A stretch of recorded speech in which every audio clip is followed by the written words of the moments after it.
Shizuku's Reviews, bringing you a southern perspective on books, movies, music, and much, much more.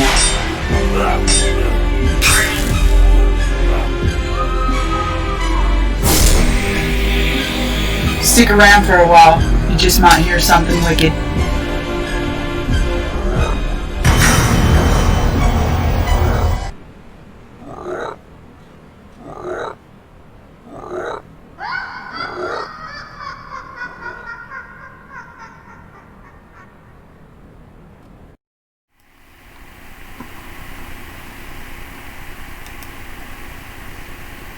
Good evening again, friends.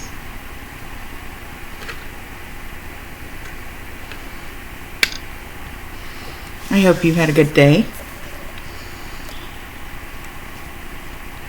And today it was Tuesday, October 18th, 2022.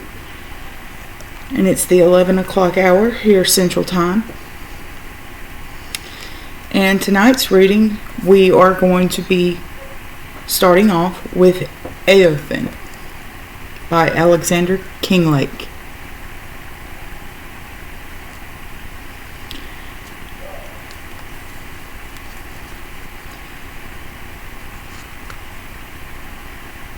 There's a stamp on the inside of this particular text that says Ex Libre from the Library of the Calhouns. In the inner jacket, the synopsis says, in 1834, Alexander Kinglake set out to journey through the parts of the Ottoman Empire, the Holy Land, and Egypt.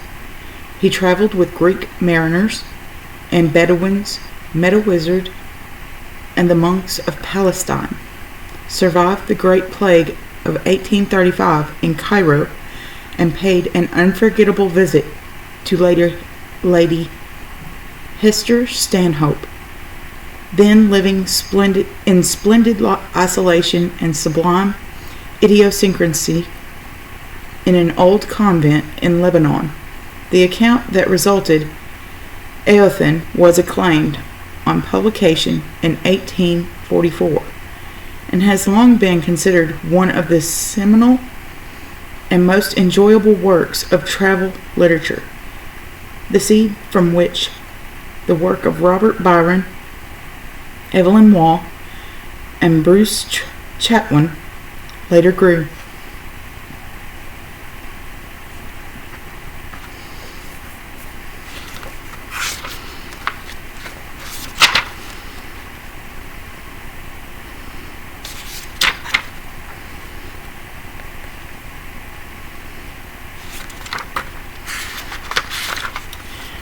And we have some maps provided in this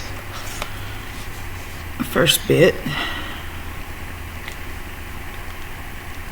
of the Black Sea on the top and the Mediterranean on the bottom.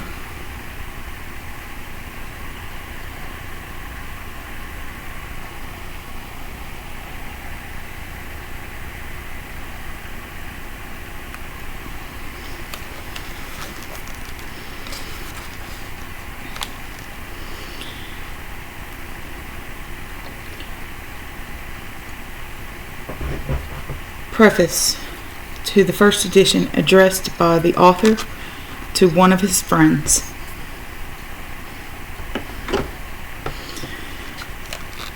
When you first entertained the idea of traveling in the East, you asked me to send you an outline of the tour which I had made, in order that you might be able to better choose a route for yourself. In answer to this request, I gave you a large French map on which the course of my journey had been carefully marked. But I did not conceal from myself that this was rather a dry mode for a man to adopt when he wished to impart the results of his experience to a dear and intimate friend, now long before the period of you planning an Oriental tour.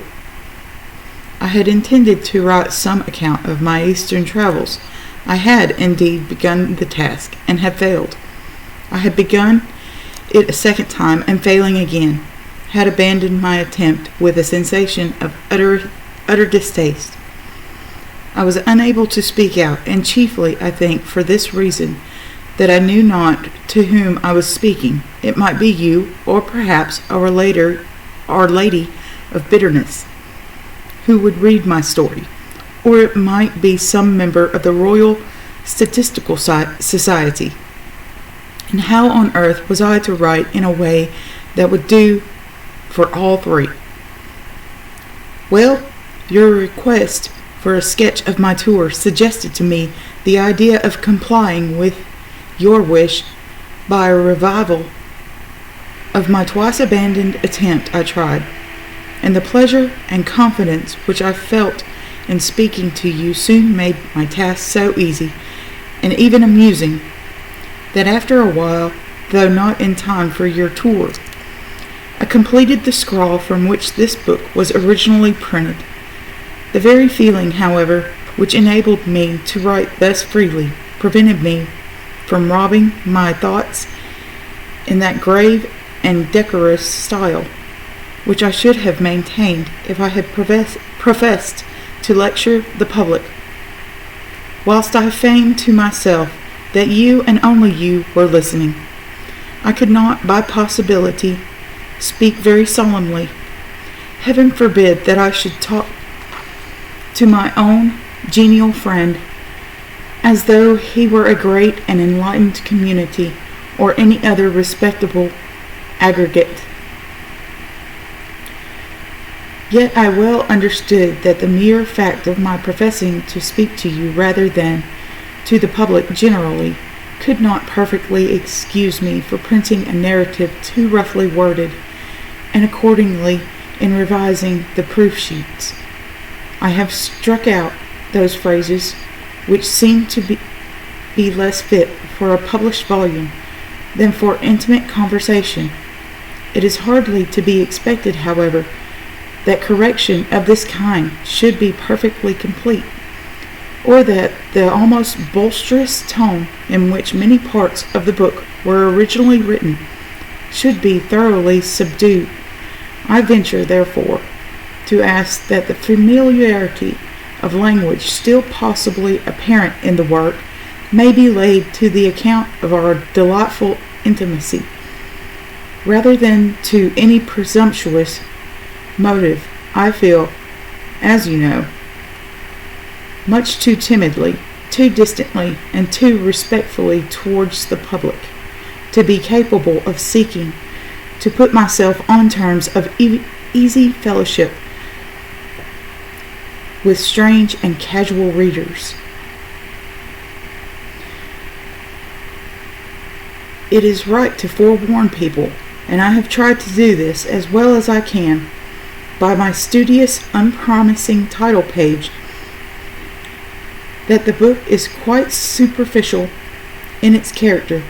I have endeavored to discard from it all valuable matter derived from the works of others, and it appears to me that my efforts in this direction have been attended with great success. I believe I may truly acknowledge, from all details of geographical discovery or antiquarian research, from all display of sound learning and religious knowledge, from all historical and scientific illustrations, from all useful statistics, from all political disquisitions, and from all good moral reflections, the volume is thoroughly free.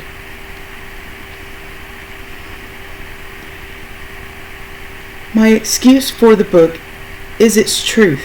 You and I know a man, fond of hazarding elaborate jokes, who, whenever the story of his happens not to go down as wit, will evade the awkwardness of the failure by bravely maintaining that all he has said is pure fact.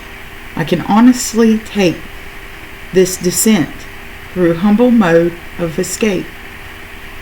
My narrative is not merely righteous in matters of fact, where fact is in question, but it is true in this larger sense. It conveys not those impressions which ought to have been produced upon any well-constituted mind, but those which were really and truly received at the time of his rambles by a headstrong and not very amiable traveler, whose prejudices in favor of other people's notions were then exceedingly slight. As I have felt, so I have written, and the result is that there will often be found in my narrative a jarring discord between the associations properly belonging to the interesting sights, and the tone in which I speak of them. This seemingly perverse mode of treating the subject is forced upon me by my plan of adhering to sentimental truth, and really does not result from any impertinent wish to tease or trifle with readers. I ought, for instance, to have felt as strongly in Judea as in Galilee, but it was not so in fact. The religious sentiment born in solitude, which had heated my brain in the sanctuary of Nazareth, was rudely chilled at the foot of Zion by disenchanting scenes, and this change is accordingly disclosed by the perfectly worldly tone in which I speak of Jerusalem and Bethlehem. My notion of dwelling precisely upon those matters which happened to interest me, and upon none other, would of course be intolerable in a regular book of travels. If I had been passing through countries not previously explored, it would have been sadly perverse to withhold careful descriptions of admirable objects merely because of my own feelings of interest in them may have happened to flag.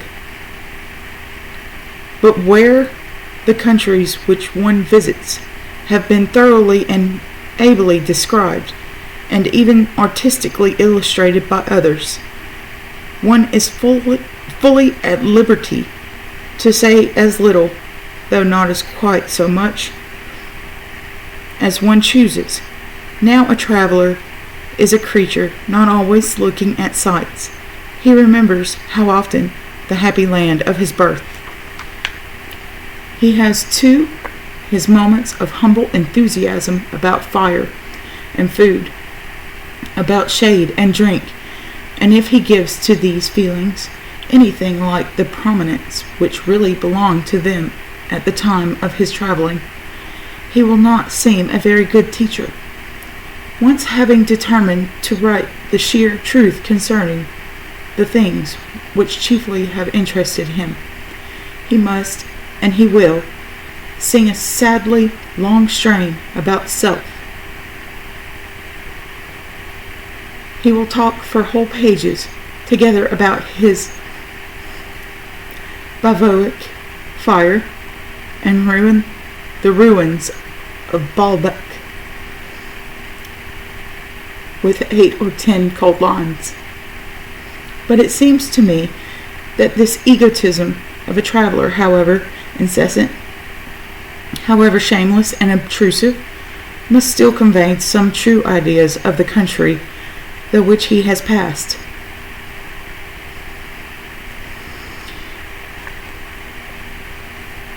His very selfish, his habit of referring the whole external world to his own sensations compels him, as it were, in his writings, to observe the laws of perspective. He tells you of objects, not as he knows them to be, but as they seem to him. The people and the things that most concern him personally, however, mean and insignificant, take large portions in his picture, because they stand so near to him. He shows you his dragoman and the gaunt features of his Arabs, his tent, his kneeling camels, his baggage strewed upon the sand. But the proper wonders of the land, the cities, the mighty ruins and monuments of bygone ages, he throws back faintly in the distance. It is thus that he felt, and thus he strives to repeat the scenes of the elder world. You may listen to him forever without learning much in the way of statistics, but perhaps if you bear with him long enough, you may find yourself slowly and faintly impressed with the realities of the Eastern travel. My scheme of refusing to dwell upon matters which failed to interest my own feelings has been departed from in one instance, namely, in my detail of the late Lady Hester Stanhope's conversation on supernatural topics.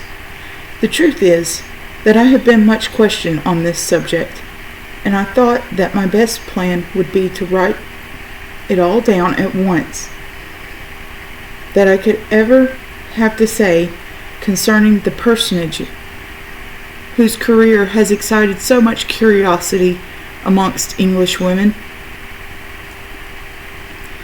The result is that my account of the lady goes to a length which is not justified either by the importance of the subject or by the extent to which it interested the narrator. You will see that I constantly speak of my people, my party, my Arabs, and so on, using terms which might possibly seem to imply that I moved about with a pompous retinue. This, of course, was not the case.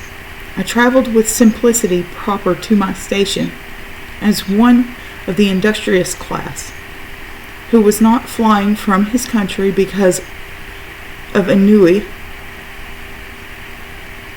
but was strengthening his will and tempering the metal of his nature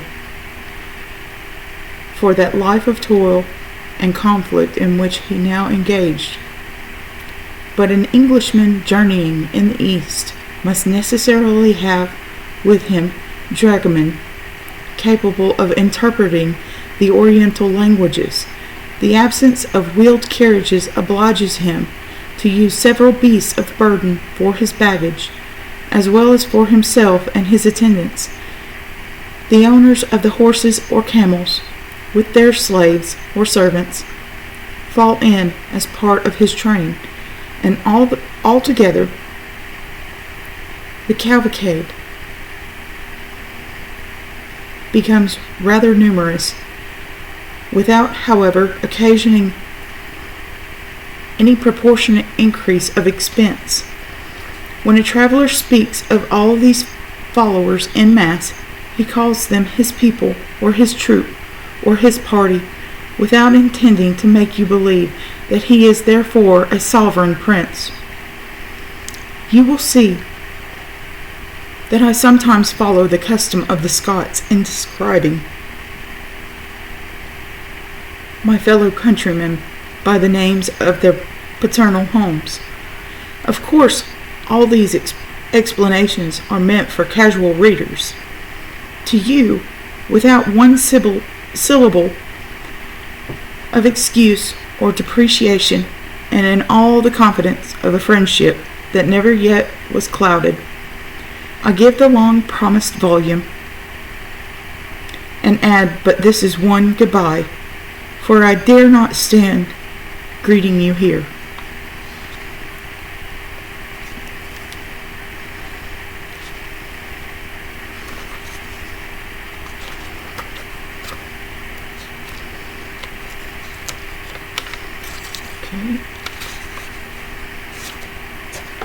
And we'll go through chapter 1 tonight.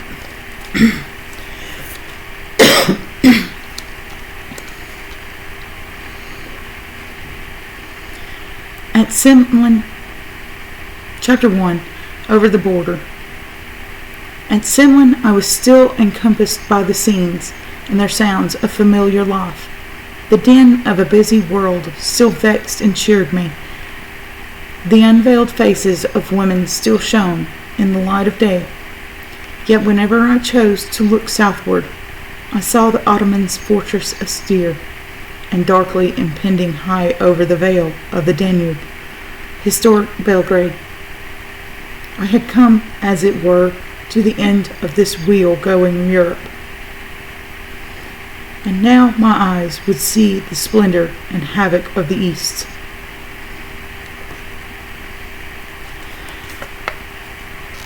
The two frontier towns are less than a gunshot apart, yet their people hold no communion. The Hungarian on the north and the Turk and the Servian on the southern side of the Save are as much asunder as though there were 50 broad provinces that lay in the path between them. Of the men that bustled around me in the streets of the Semlin, there was not, perhaps, one who had ever gone down to look upon the stranger race dwelling under the walls of that opposite castle. It is the plague and the dread of the plague that divide the one people from the other. All coming and going stands forbidden by the terrors of the yellow flag. If you dare to break the laws of the quarantine, you will be tried with military haste. The court will scream out your sentence to you from a tribunal some 50 yards off. The priest, instead of gently whispering to you the sweet hopes of religion, will console you at dueling distance, and after that you will find yourself carefully shot and carelessly buried in the ground of the lazaretto.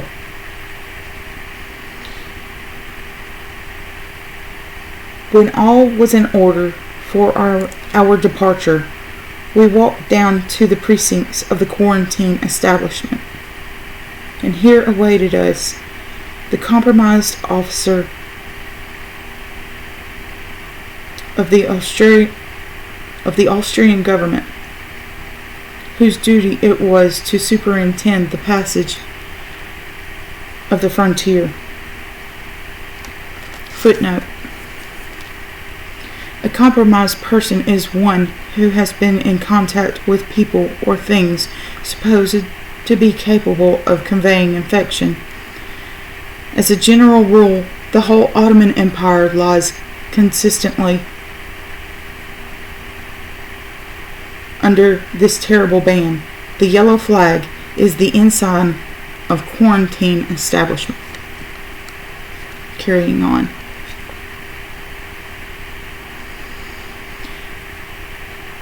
And who for that purpose lives in a state of perpetual excommunication. The boats with their compromised rowers were also in readiness. After coming in contact with any creature or thing belonging to the Ottoman Empire, it would be impossible for us to return to the Austrian territory without undergoing an imprisonment of 14 days in the lazaretto. We felt, therefore, that before we committed ourselves, it was important to take care that none of the arrangements necessary for the journey had been forgotten, and in our anxiety to avoid such a misfortune, we managed the work of departure from the Semlin with nearly as much solemnity as if we had been departing this life. Some obliging persons from whom we had received civilities during our short stay in the place came down to say their farewell at the river's side, and now, as we stood with them at the distance of 3 or 4 yards from the compromised officer, they asked if we were perfectly certain that we had wound up all of our affairs in Christendom, and whether we had no parting request to make. We repeated the caution to our servants, and took anxious thought lest by any possibility we might be cut off from some cherished object or affection. were they quite sure that nothing had been forgotten, that there was no fragrant dressing case with its gold compelling letters of credit from which we might be parting forever? No. Every one of our treasures lay safely stowed in the boat, and we were ready to follow. Now, therefore, we shook hands with our Simlin friends, and they immediately retreated for 3 or 4 paces, so as to leave us in the center of a space between them and the compromised officer. The latter then advanced, and asking once more if we had done with the civilized world, held forth his hand.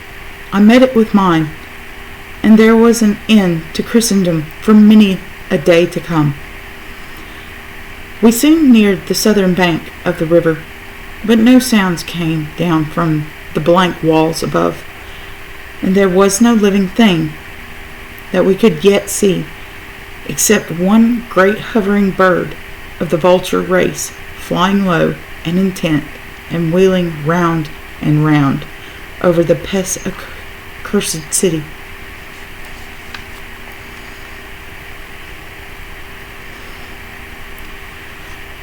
But presently there issued from the postern a group of human beings, being with immortal souls and possibly some reasoning faculties.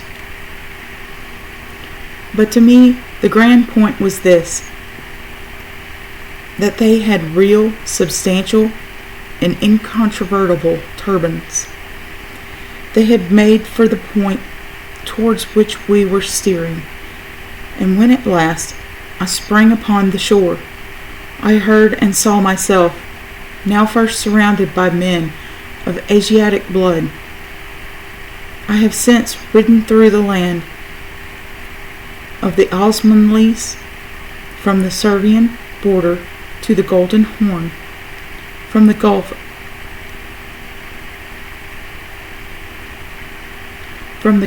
of the Satalaya to the tomb of Achilles. But never have I seen such hyper-Turk looking fellows as those who received me on the banks of the Save.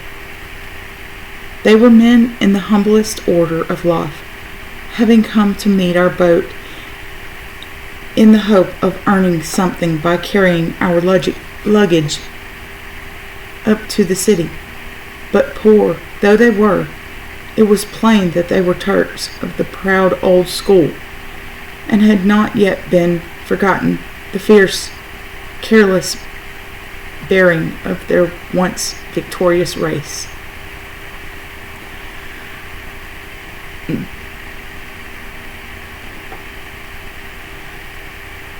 Through the province of Servia generally has obtained a kind of independence, yet Belgrade, was being a place of strength on the frontier, is still garrisoned by Turkish troops under the command of a pasha.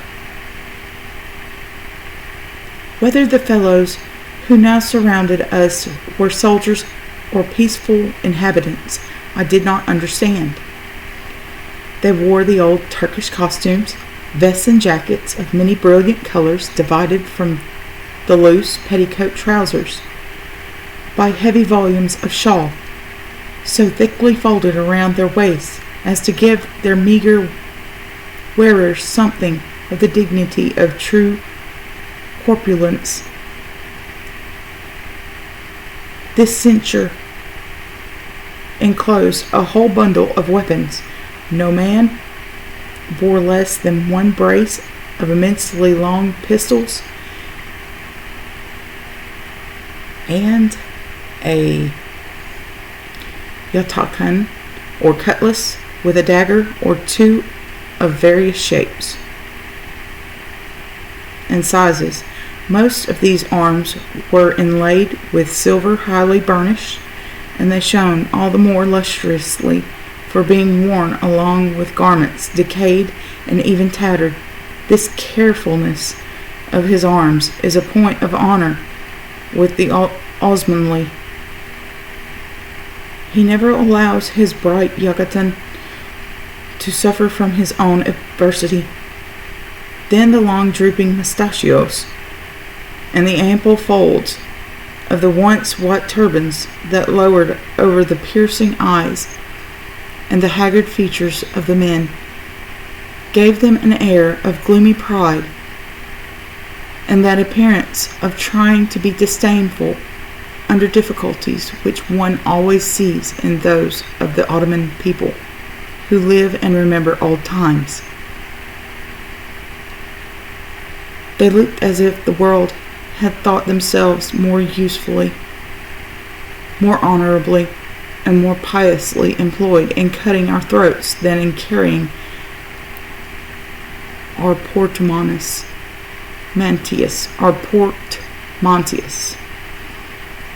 The faithful Steele, Methley's Yorkshire servant, stood aghast for a moment at the sight of his master's luggage upon the shoulders of these warlike porters, and when at last we began to move, he could scarcely avoid turning round to cast one affectionate look towards the Christendom. But quickly again he marched on with the steps of a man, not frightened exactly, but sternly prepared for death, or the Koran, or even for plural wives.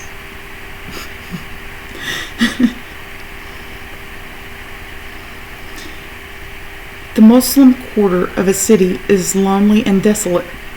You go up and down and on, over shelving and hillocky paths, through the narrow lanes walled in by blank, windowless dwellings. You come out upon an open space strewed with the black ruins that some late fire has left. You pass by a mountain of castaway things, the rubbish of centuries, and on it you see a number of big wolf-like dogs lying torpid under the sun, with limbs outstretched to the full as if they were dead, storks or cranes sitting fearless upon the low roofs. Look gravely down upon you. The still air that you breathe is loaded with the scent of citron and pomegranate rinds scorched by the sun, or as you approach the bazaar with the dry, dead perfume of strange spices. You long for some signs of life and tread the ground more heavily, as though you would wake the sleepers with the heel of your boot. But the foot falls noiselessly upon the crumbling soil of an eastern city, and silence follows you still.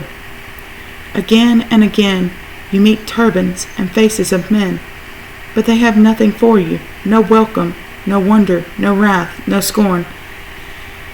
They look upon you as we do upon a December's fall of snow, as a seasonable, unaccountable, uncomfortable work of God, that they may have been sent for some good purpose to be revealed hereafter.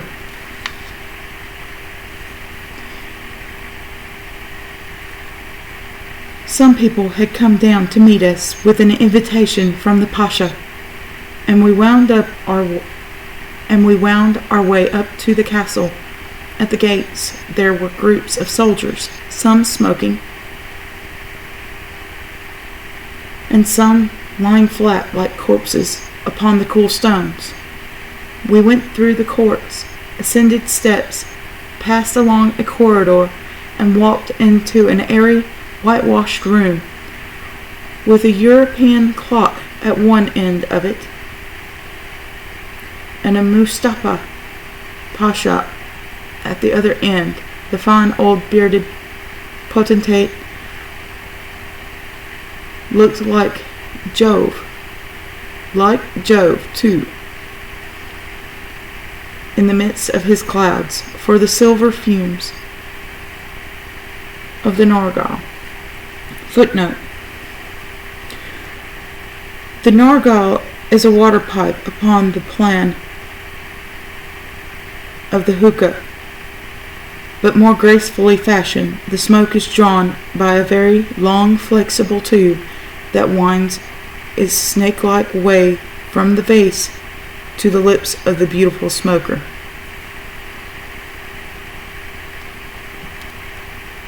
The narghile hung lightly, circling round him. The Pasha received us with the smooth, kind, gentle manner that belongs to well-bred Osmanlis. Then he lightly clapped his hands, and instantly the sound filled all the lower end of the room with slaves. A syllable dropped from his lips. It bowed all heads and conjured away the attendants like ghosts. Their coming and their going was thus swift and quiet, because their feet were bare, and they passed through no door, but only by the yielding folds of a purdah. Soon the coffee-bearers appeared, every man carrying separately his tiny cup and a small metal stand. And presently to each of us there came a pipe-bearer, a grave and solemn functionary, who first rested the bowl of the Tichboku.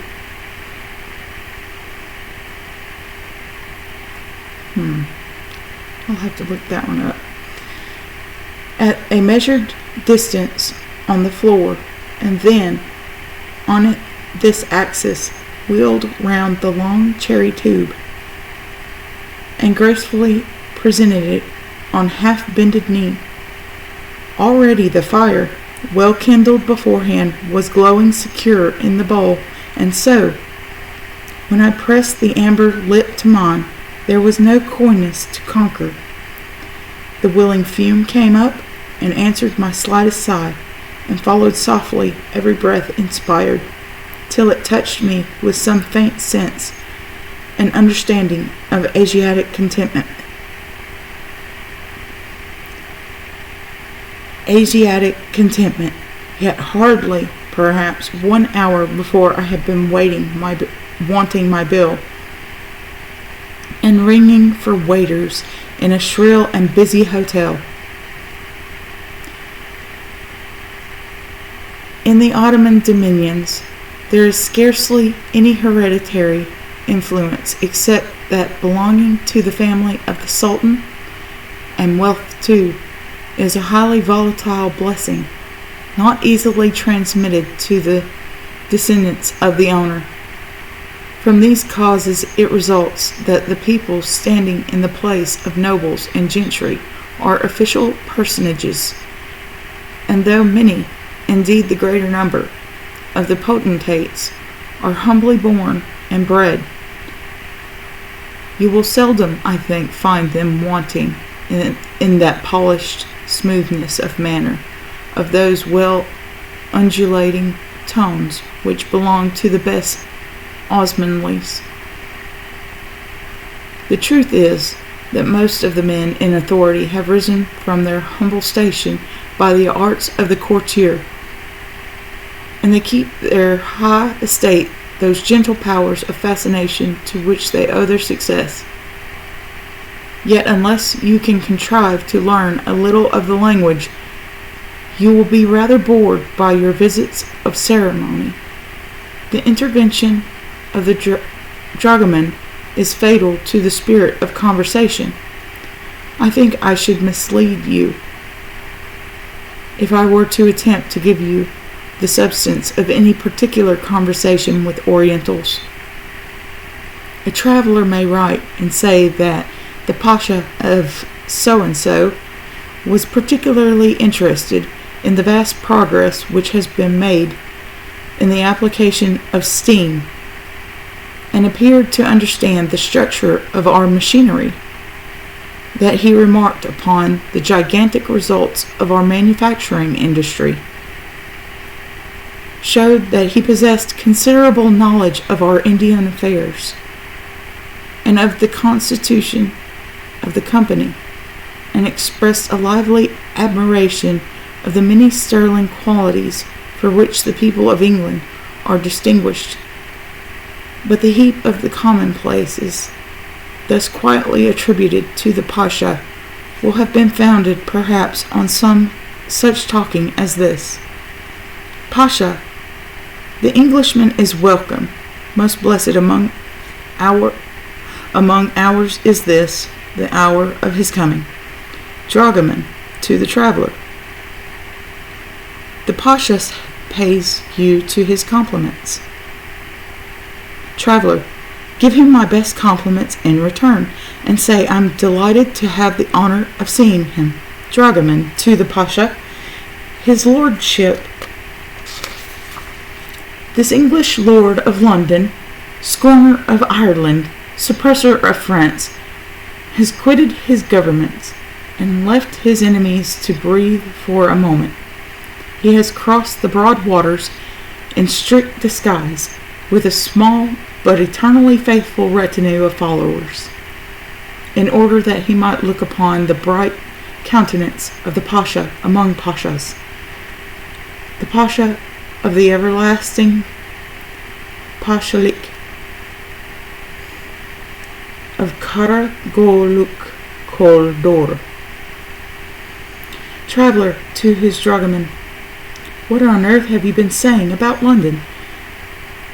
The Pasha will be taking me for a mere cockney.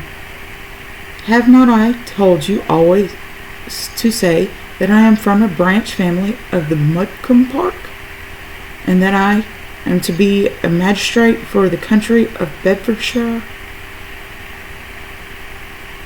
Only I'm not qualified, and that I should have been deputy lieutenant, if it had not been for the extraordinary conduct of Lord Mountpromise, that I was a candidate for the Boughton Soldborough at the last election, and that I should have won easy if my committee had not been bribed. I wish to heaven that if you do say anything about me, you'd tell the simple truth. Dragoman is silent. Pasha, what says the friendly lord of London? Is there aught that I can grant him within the Pashalik of the Karagulukkoldor? Dragoman, growing sulky and literal. This friendly Englishman, this branch of Mudcombe, his head purveyor of Boughton Soldborough, this possible policeman of Bedfordshire, is recounting his achievements and the number of his titles. Pasha, the end of his honors is more distant than the ends of the earth, and the catalogue of his glorious deeds is brighter than the firmament of heaven. Dragoman, to the traveler, the Pasha congratulates your excellency. Traveler, what about Boughton Soldborough? The deuce he does. But I want to get at his views in relation to the present state of the Ottoman Empire. Tell him the Houses of Parliament have met, and that there has been a speech from the throne pledging England to maintain the integrity of the Sultan's dominions. Dragoman, to the Pasha. This branch of Mudcombe, this possible policeman of Bedfordshire, informs your highness that in England the talking houses have met, and that the integrity of the Sultan's dominions has been assured for ever and ever by a speech from the velvet chair. Pasha, wonderful chair, wonderful houses, where? All by wheels, whiz, all by the steam. Wonderful chair, wonderful houses, wonderful people, where? All by wheels, whiz, all by steam. Traveler, to the dragoman, what does the Pasha mean by that whizzing? He does not mean to say, does he, that our government will ever abandon their pledges to the Sultan? Dragoman, no, your excellency.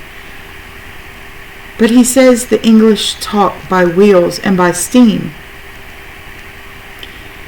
Traveler, that's an exaggeration. But say that the English really have carried machinery to great perfection. Tell the Pasha he'll be stuck with that. That whenever we have any disturbance to put down, even at 200 or 300 miles from London, we can send troops by the thousand to the scene of action in a few hours. Dragoman, recovering his temper and freedom of speech, His Excellency, his Lord of Mudcombe, observes to your Highness that whenever the Irish or the French or the Indians rebel against the English, whole armies of soldiers and brigades of artillery are dropped into a mighty chasm called Euston Square, and in the biting of a cartridge they rise up again in Manchester or Dublin or Paris or Delhi, and utterly exterminate the enemies of England from the face of the earth. Pasha, I know it. I know all. The particulars have been faithfully related to me, and my mind comprehends locomotives. The armies of the English ride upon the vapors of boiling cauldrons, and their horses are flaming coals. Whir, whir, all by wheels. Whiz, whiz, all by steam. Traveler, to his dragoman, I wish to have an opinion of an unprejudiced Ottoman gentleman as to the prospects of our English commerce and manufactures. Just ask the Pasha to give me his views on the subject. Pasha, after having received the communication of the dragoman, the ships of the English swarm like flies. Their printed calicoes cover the whole earth, and by the side of their swords the blades of the Damascus are blades of grass. All India is but an item in the ledger books of the merchants, whose lumber rooms are filled with ancient thrones. Whir, whir, all by wheels. Whiz, whiz, all by steam. Dragoman, the Pasha compliments the cutlery of England and also the East India Company. Traveler, the Pasha's right about the cutlery. I tried my scimitar with the common officers' swords belonging to our fellows at Malta, and they cut it like a leaf of a novel. Well, to the dragoman, tell the Pasha I am exceedingly gratified to find that he entertains such a high opinion of our manufacturing energy. But I should like him to know, though, that we have got something in England besides that. These foreigners are always fancying that we have nothing but ships and railways and East India companies. Do just tell the Pasha that our rural districts deserve his attention, and that even within the last 200 years there has been an evident improvement in the culture of the turnip. And if he does not take any interest about that, at all events you can explain that we have our virtues in the country, that we are a truth-telling people, and like the Osmanlis, are faithful in the performance of our promises. Oh, and by the by, whilst you are about it, you may as well just say at the end that the British yeoman is still, thank God, the British yeoman. Pasha, after hearing the dragoman, it is true, it is true. Through all Fairingstone, the English are foremost the best, for the Russians are drilled swine, and the Germans are sleeping babes, and the Italians are servants of songs, and the French are the sons of newspapers, and the Greeks are the weavers of lies. But the English and the Osmanlis are brothers together in righteousness, for the Osmanlis believe in one only God and cleave to the Quran and destroy idols. So do the English worship one God and abominate graven images and tell the truth and believe in a book. And though they drink the juice of the grape, yet to say that they worship their prophet as God, or to say that they are eaters of pork, these are lies, lies born of Greeks and nursed by Jews. Dragoman, the Pasha compliments the English. Traveler rising. Well, I have had enough of this. Tell the Pasha I am greatly obliged to him for his hospitality, and still more for his kindness in furnishing me with horses, and say now that I must be off. Pasha, after hearing the dragoman and standing up on his divan. Footnote. That is, he stands up at all. Oriental etiquette would not warrant his rising unless his visitor were supposed to be at least his equal in point of rank and station. Proud are the sires, and blessed are the dams of the horses that shall carry his excellency to the end of his prosperous journey.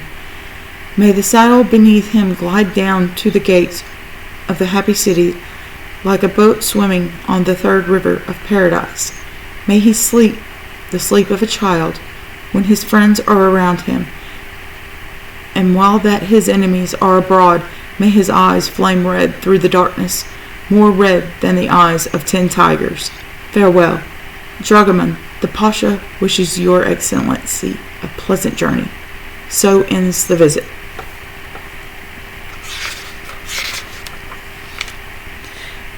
That was amusing.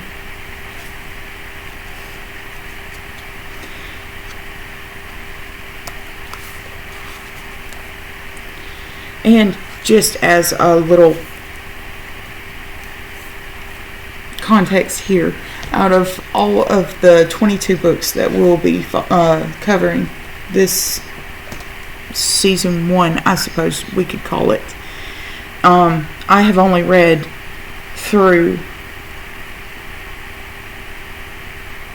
4 of them so far. So I just wanted to let you know that this is just as big of an adventure for me as it is for you. So we shall continue with, if you watched a few days ago on It's a Test Run episode, the Book of Brave Deeds.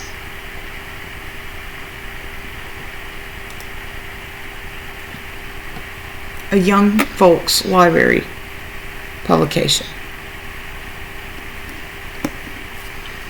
And I'm going to reread the first section again of Horatius.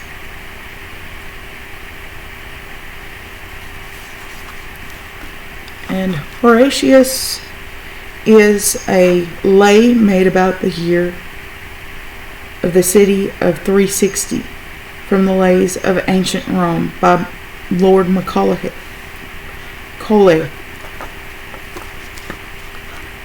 Here's illustrations.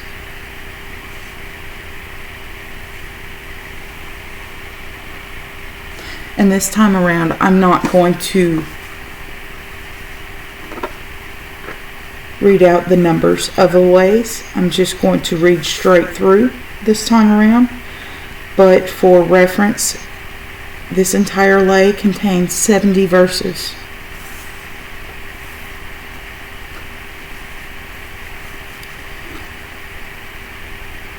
But before that, I'm going to check my chats and see if anyone has said anything.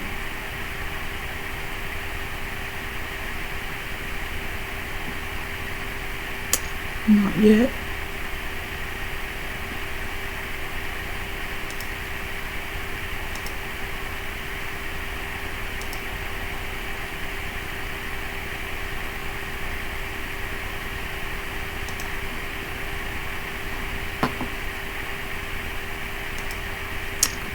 Let's continue.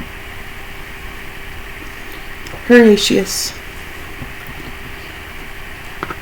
Lars Porsena of Colosseum, by the 9 gods he swore that the great house of Tarquin should suffer wrong no more. By the 9 gods he swore it, and named by trysting day, and bade his messengers ride forth, east and west and south and north, to summon his array. East and west and south and north the messengers ride fast, and tower and town and cottage have heard the trumpet's blast. Shame on the false Etruscan who lingers in his home, when Porsena of Colosseum is on the march for Rome. The horsemen and the footmen are pouring in amain from many a stately marketplace, from many a fruitful plain, from many a lonely hamlet, which hid by beech and pine, like an eagle's nest hangs on the crest of purple Apennine. From lordly Volterra, where scales are far famed hold, piled by the hand of giants, for godlike kings of old. From sea-girt Populonia, whose sentinels descry Sardinia's snowy mountain tops, fringing the southern sky. From the proud mart of Pisa, queen of the western waves, where ride Massalia's triremes, heavy with fair-haired slaves. From where sweet Clanis wanders through corn and vines and flowers, from the Cortona lifts to heaven her diadem of towers. Tall are the oaks whose acorns drop in dark Auser's reel. Fat are the stags that champ the boughs of the Simonian hill. Beyond all streams Clitumnus is to the herdsman dear. Best of all pools the fowler loves, the great Volsinian mere. But now no stroke of woodman is heard by Auser's reel. No hunter tracks the stag's green path up the Simonian hill, unwatched along the Clitumnus. Grazes the milk-white steer, unharmed the waterfowl may dip in the Volsinian mere. The harvests of Arretium this year old men shall reap. This year young boys in Umbro shall plunge the struggling sheep. And in the vats of Luna this year the must shall foam round the white feet of laughing girls whose sires have marched to Rome.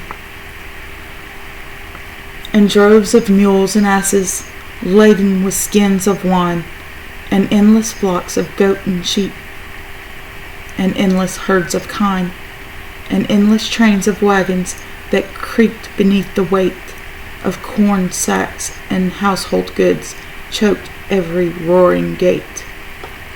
Now from the rock Tarpeian could the wan burghers spy the line of blazing villages, red in the midnight sky. The fathers of the city, they sat all night and day.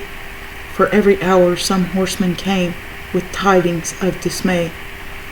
To eastward and to westward have spread the Tuscan bands, nor house nor fence, nor dovecote in Crustumerium stands.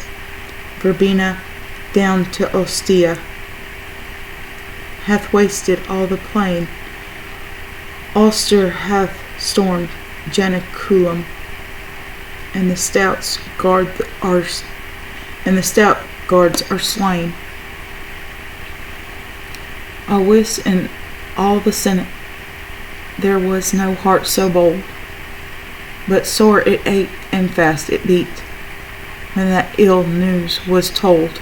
Forthwith up whose the consul uprose all the fathers all. In haste they girded up their gowns, and hied them all to the wall.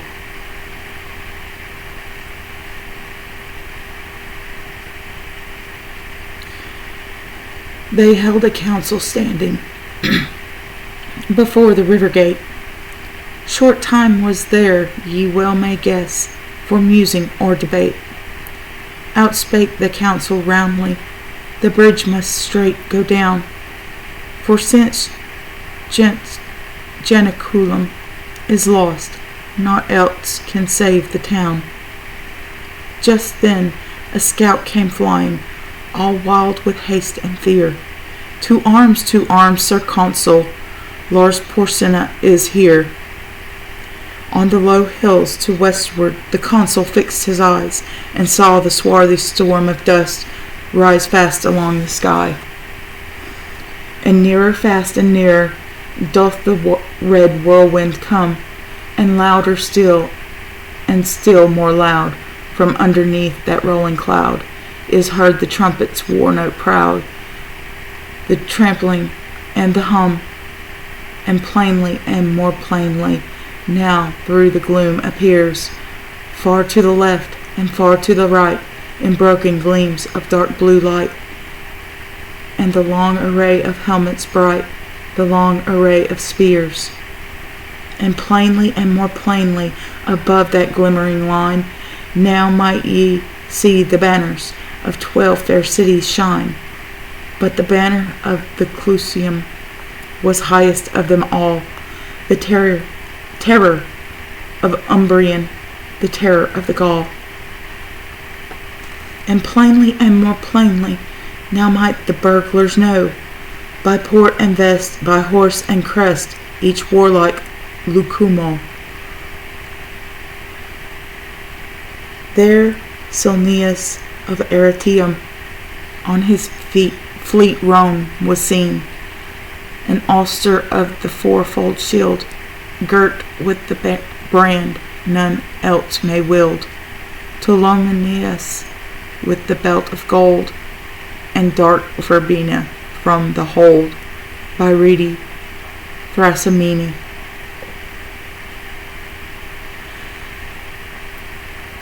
Fast by the royal standard, o'erlooking all the war, Lars Porsena of Clusium sat by his ivory car. By the right wheel rode Mamilius, prince of the Latin name, and by the left false Sextus, that wrought the deed of shame. And when the face of Sextus was seen among the foes, a yell that rent the firmament from all the towns arose. From the housetops was no woman, but spat upon him and hissed, no child, but screamed out curses, and shook its little fist. But the consul's brow was sad, and the consul's speech was low, and darkly looked at the wall, and darkly at the foe.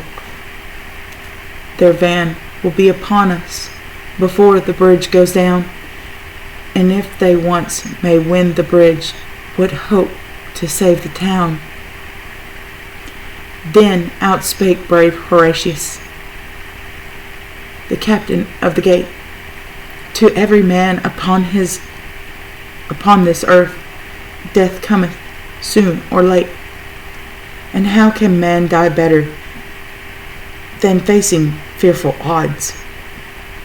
For the ashes of his fathers, in the temples of his gods, and for the tender mother who dandled him to rest, and for the wife who nurses his baby at her breast, and for the holy maidens who feed the eternal flame, to save them from false Sextus that wrought the deed of shame. Hew down the bridge, Sir Consul, with all the speed ye may. I, with 2 more to help me, will hold the foe in play. In yon straight path 1,000 may well be stopped by the 3. Now who will stand on either hand and keep the bridge with me? Then spake out Spurius Lartius, a Romanian, proud was he. Lo, I will stand at thy right hand, and keep the bridge with thee. And outspake strong Herminius, of Titan's blood was he. I will abide on thy left side, and keep the bridge with thee. Horatius, quoth the consul, as thou sayest, so let it be. And straight against that great army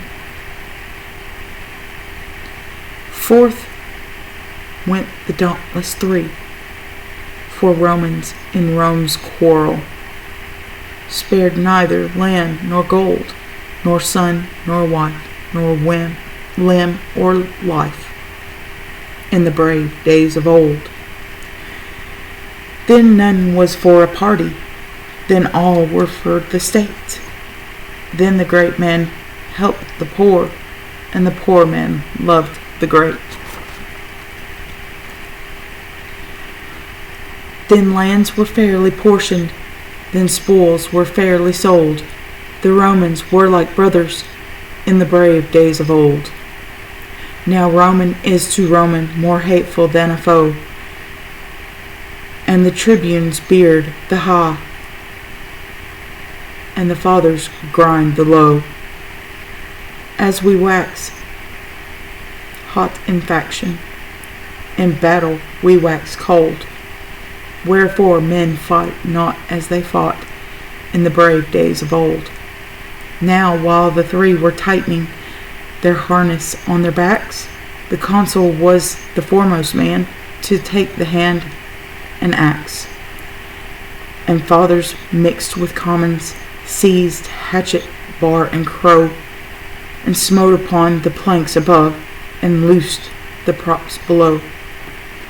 Meanwhile the Tuscan army, right glorious to behold, came flashing back the noonday light, rank behind rank, like surges bright of the broad sea of gold. 400 trumpets sounded a peal of warlike glee, as that great host with measured tread and spears advanced, and inside spread, rolled slowly towards the bridge's head, where stood the dauntless 3. The 3 stood calm and silent, and looked upon the foes, and a great shout of laughter from all the vanguard rose. And forth 3 chiefs came spurring before that deep array. To earth they sprang, their swords they drew, and lifted high their shields and flew to win the narrow way. Onus from the Tifernum, lord of the hill of vines, and Suis, whose 800 slaves sicken in Ilva's mines, and Picus, long to Clusium, vassal in peace and war, who led to fight his Umbrian powers from that grey crag where, girt with towers, the fortress of Nequium lowers, o'er the pale waves of Noir.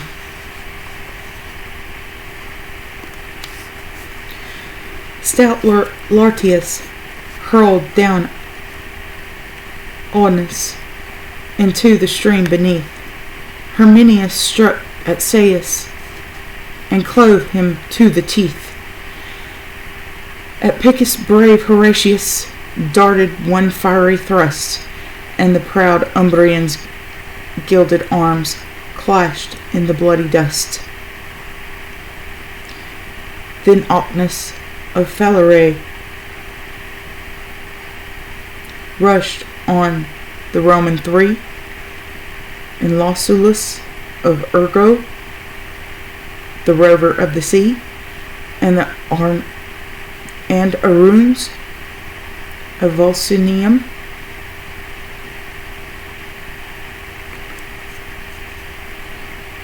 who slew the great wild boar, and great wild boar that had his den amidst the reeds of Cosa's fen, and wasted fields and slaughtered men along Albinia's shore.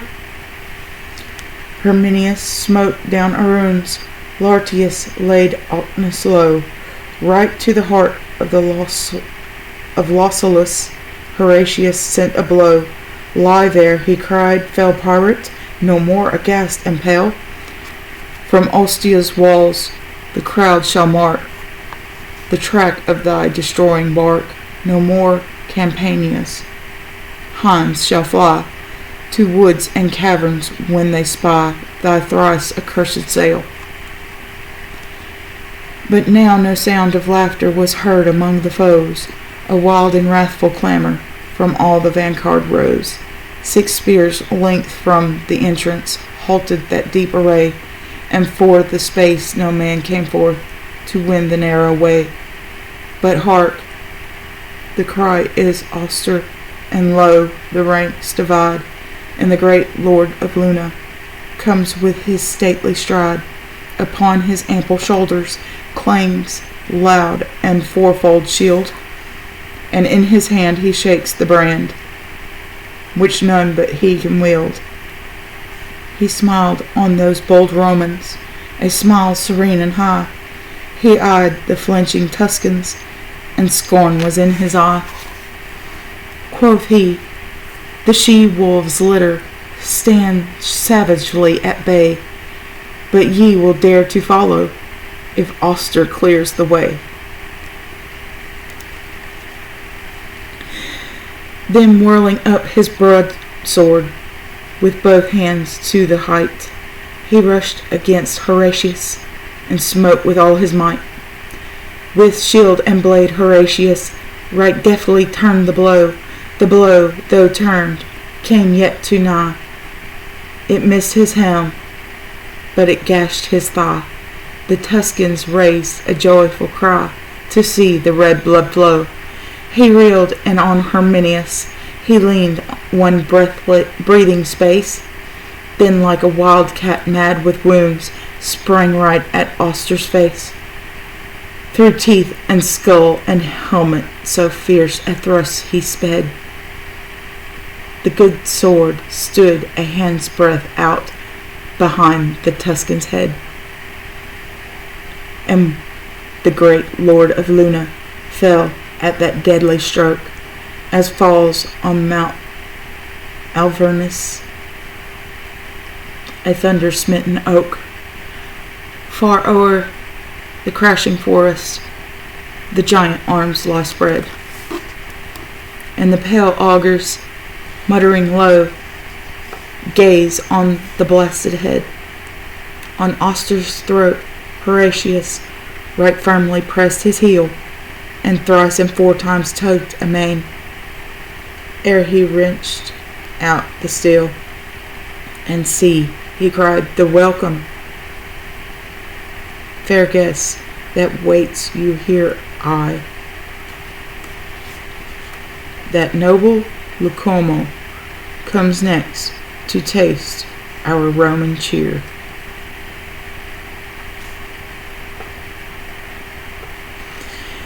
But at his haughty challenge a sullen murmur ran, mingled of wrath and shame and dread, along that glittering van. There lacked not men of prowess, nor men of lordly race, for all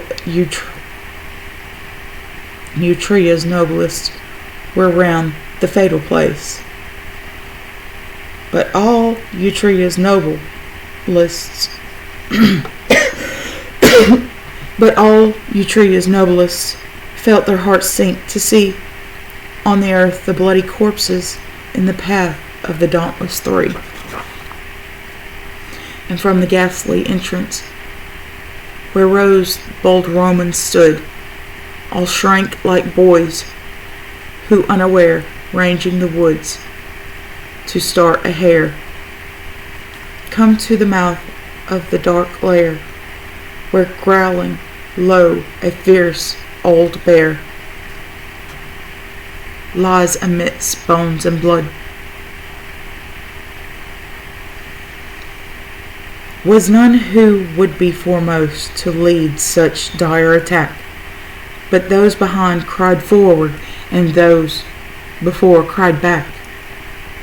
And backward now and forward wavers the deep array, and on the tossing sea of steel, to and fro the standards reel, and the victorious trumpet peal dies fitfully away.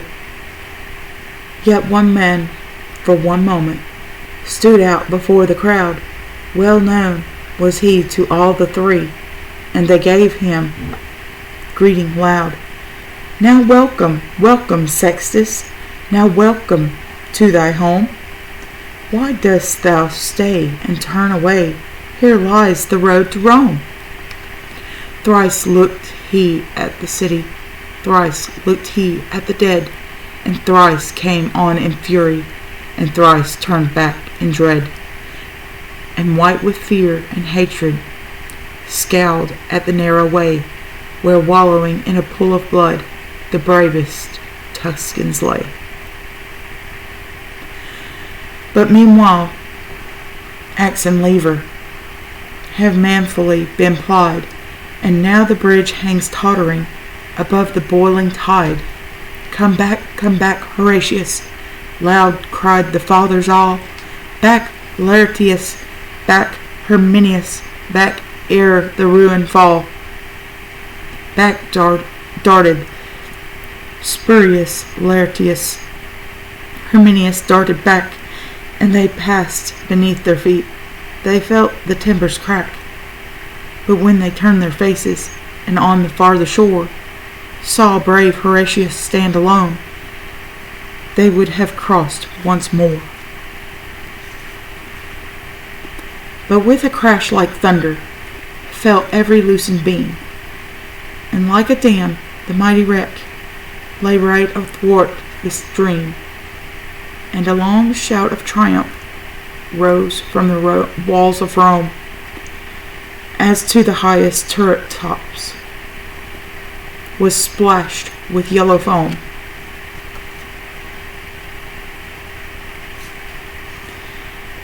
And like a horse unbroken, when first he feels the rein, the furious river struggled hard and tossed his tawny mane, and burst the curb and bounded, rejoicing to be free, and whirling down in fierce career, battlement and plank and pier, rushing headlong to the sea.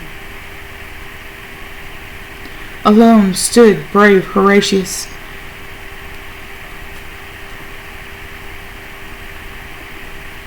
but constant still in mind. Thrice 30,000 foes before, and the broad flood behind. Drown with him, cried false Sextus, with a smile upon his pale face. Now yield thee, cried Lars Porsena, now yield thee to our grace. Round turned he, as not deigning those craven ranks to see, not spake he to Lars Porsena, to Sextus not spake he, but he saw on Palatinius the white porch of his home, and he spake to the noble river that rolls by the towers of Rome.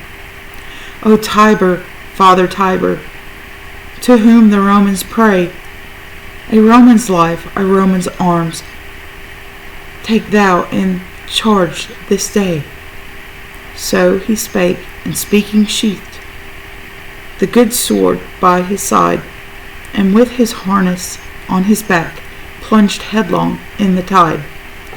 No sound of joy or sorrow was heard from either bank, But friends and foes, in the dumb surprise, with parted lips and straining eyes, stood gazing where he sank.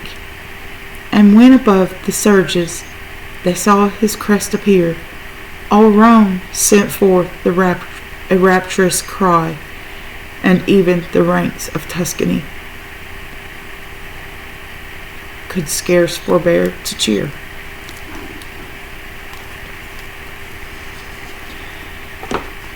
But fiercely ran the current, swollen high by months of rain, and fast his blood was flowing, and he was sore in pain, and heavy with his armor, and spent with changing blows, and oft they thought him sinking, but still again he rose. Never, I ween, did swimmer in such an evil case struggle through such a raging flood, safe to the landing place. But his limbs were borne up bravely by the brave heart within, and our good father Tiber bare bravely up his chin. Curse on him, quoth false Sextus, will not the villain drown? But for this stay, ere close of day, we should have sacked the town. Heaven help him, quoth Lars Porsena, and bring him safe to shore, for such a gallant feat of arms was never seen before. And now he feels the bottom, now on dry earth he stands, now round with him throng the fathers to press his gory hands. And now with shouts and clapping and noise of weeping loud, he enters through the river gate, borne by the joyous crowd. They gave him of the corn land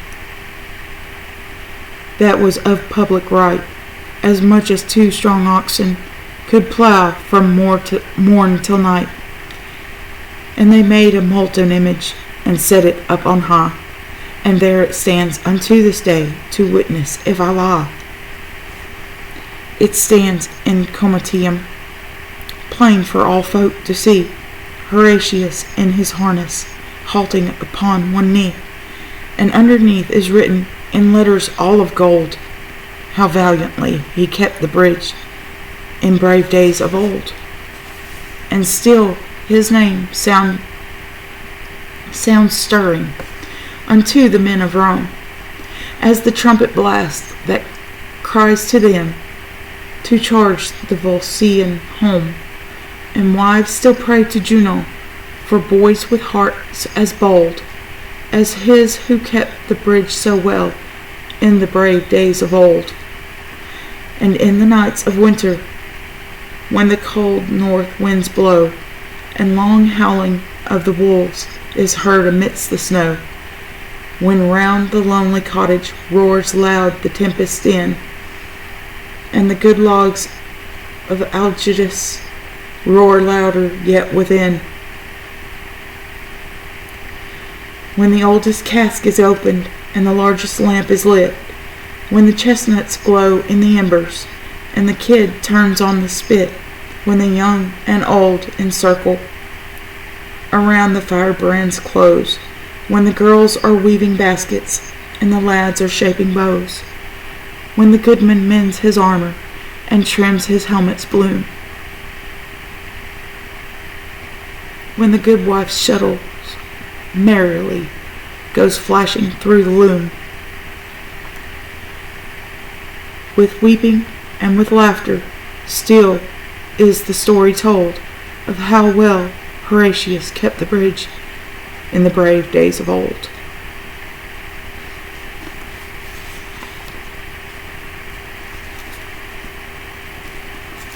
This was my father-in-law's book, and if you look right up there on that top shelf, that's my father-in-law in his own box.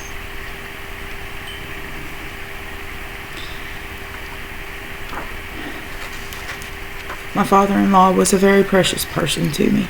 and I miss him. But at the same time, I know that he's sitting right behind me. And he read this book, or he was given this book to by his mother, who was a school teacher. And this book was printed by the Auxiliary Educational League in Chicago in 1953. And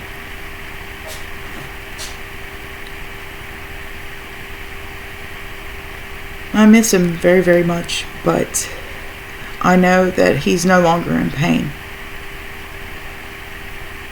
It hurts my husband a great deal that he's no longer around, but we sit around talking of him from time to time.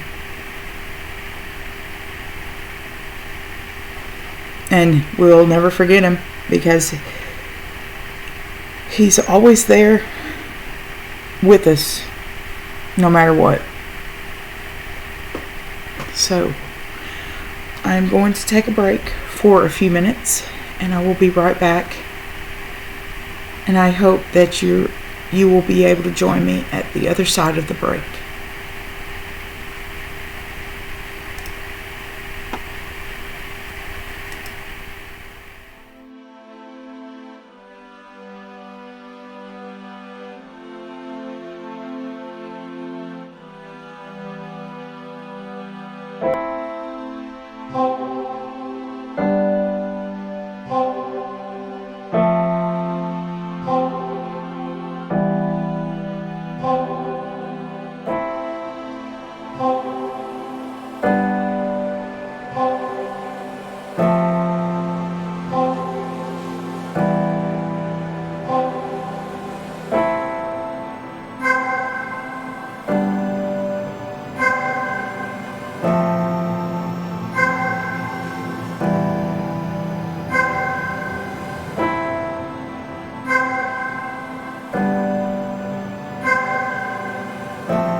Welcome back.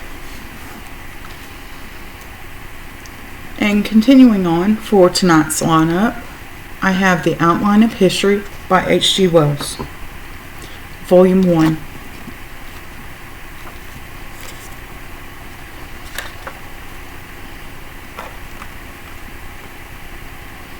The Outline of History, being a plain history of life and mankind by H.G. Wells, revised and brought up to date by Raymond Postgate, with maps and plans by J.F. Horobin. Volume 1, Garden City Books, Garden City, New York.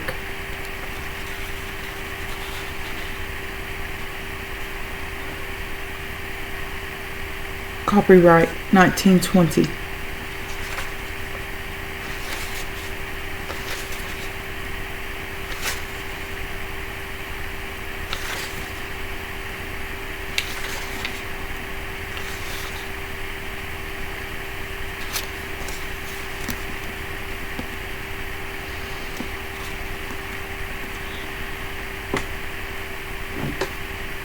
The story and aim of the Outline of History.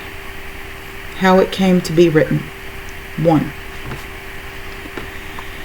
The Outline of History was first written in 1918-1919.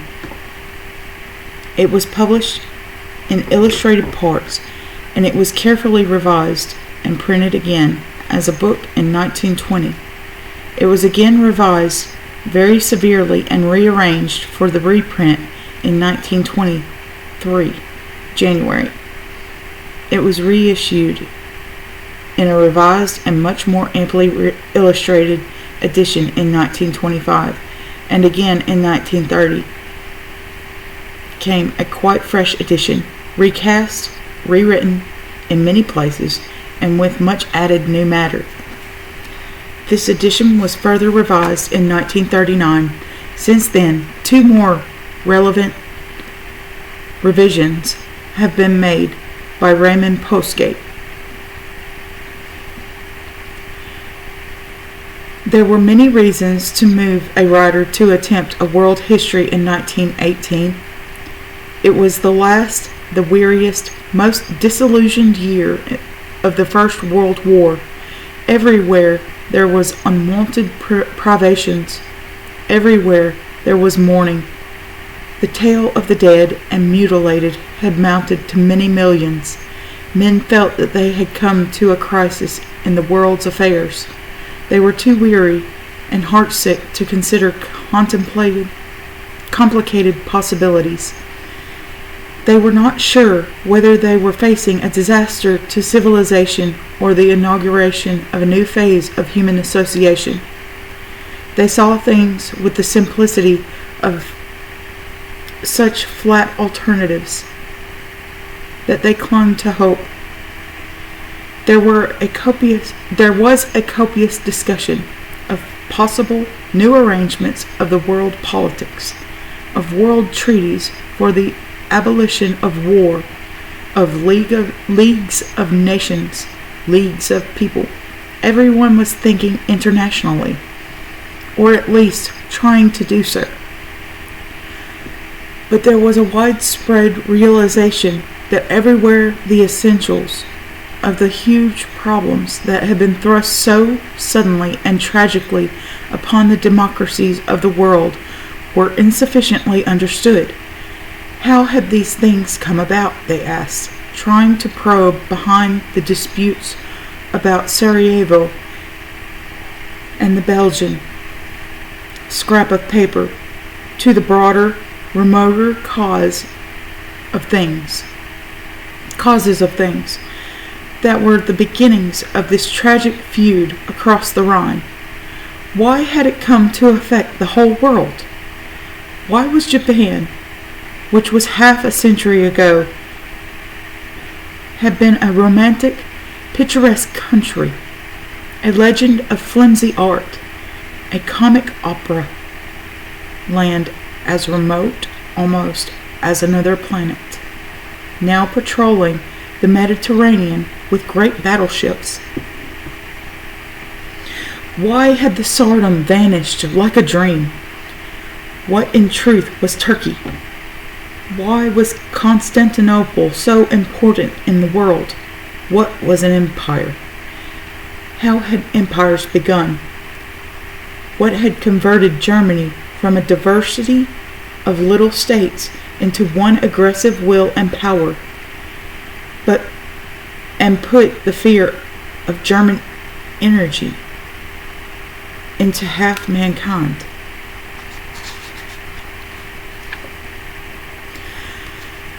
Men and women tried to recall the narrow history teaching of their brief school days and found an uninspiring and partially forgotten list of national kings or presidents.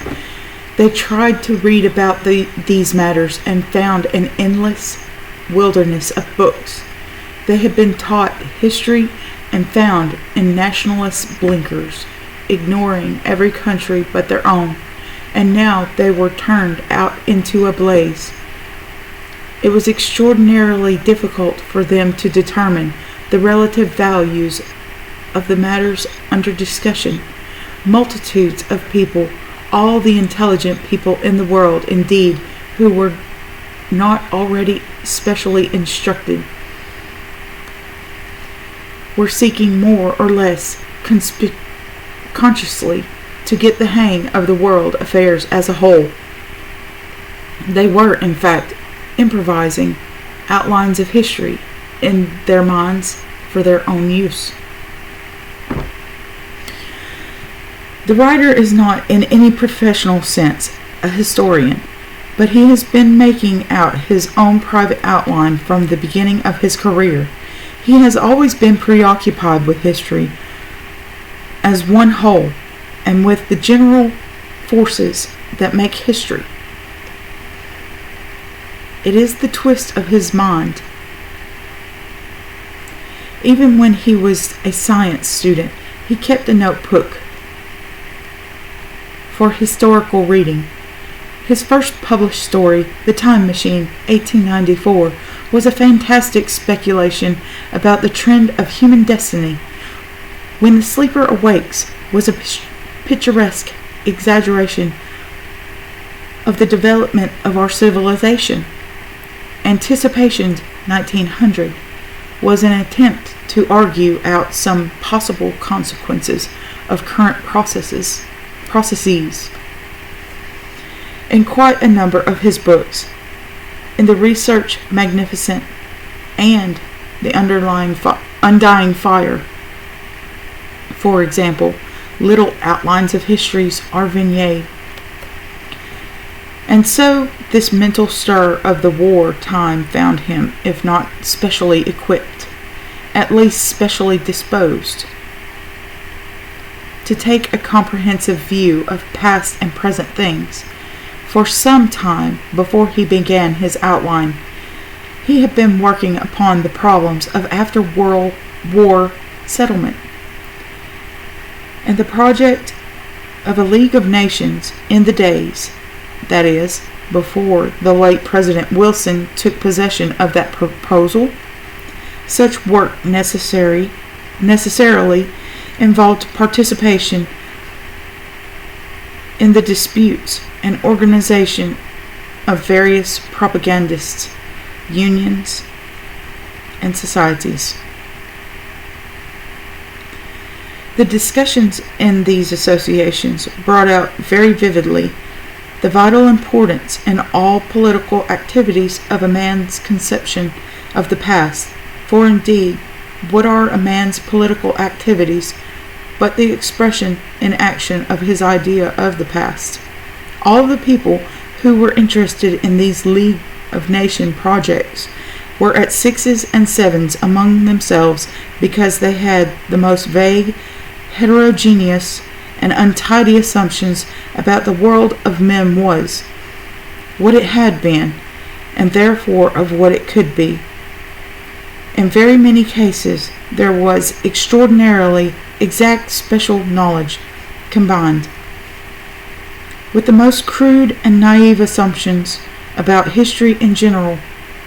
It seemed more and more advisable to the writer to get together maps and notes, read rather more systematically than he had hitherto done, and clear up for himself a number of historical issues upon which he found still extremely vague. As soon as he embarked upon this, it became evident to him that he might do much more useful work by developing his private memoranda upon the main shapes of history into a sort of general report and handbook for the use of men and women busier than himself or preoccupied with other things, than by wrangling more and more hopelessly over impossible constitutions for improbable world confederations. The more he entertained this project of writing a review of existing knowledge of man's place in space and time, the more difficult, attractive, and unavoidable an undertaking it appeared to him. To begin with, he had contemplated a general review of European unity, a sort of summary of the rise and break-up of the Roman system, of obstinate survival of the idea of the empire in Europe, and of the various projects for the unification of Christendom that had been put forward at different times. But it was speedily evident that there was no real beginning of things in Rome or in Judea, and no possibility of confining the story to the Western world. That much was only the latter act of a much greater drama. He found the story carrying him back, on the one hand, to the Aryan beginnings in the forests and plains of Europe and Western Asia, and on the other, the earlier stages of civilizations in Egypt, in Mesopotamia, and the now submerged lands that seem once to have sustained a human population in the Mediterranean basin. He began to realize how severely European historians have minimized the share of the central uplands of Asia and of the Persian, the Indian, and the Chinese cultures in the drama of mankind. He began to see more and more plainly how living in the remote past still is in our laws and institutions, and how little we can understand either the broad political or religious or social issues of today without some understanding of the earlier stages of human association, and that involved some understanding of human origins. So the outline spread and enlarged itself as he contemplated it for a time. He hesitated before the epic immensity of his broadening task. He asked himself whether this was not rather a work for a historian than for one of those chief writing hitherto had been either speculative essays or works of fiction. But there did not seem to be any historian available who was sufficiently superficial, shall we say, superficially,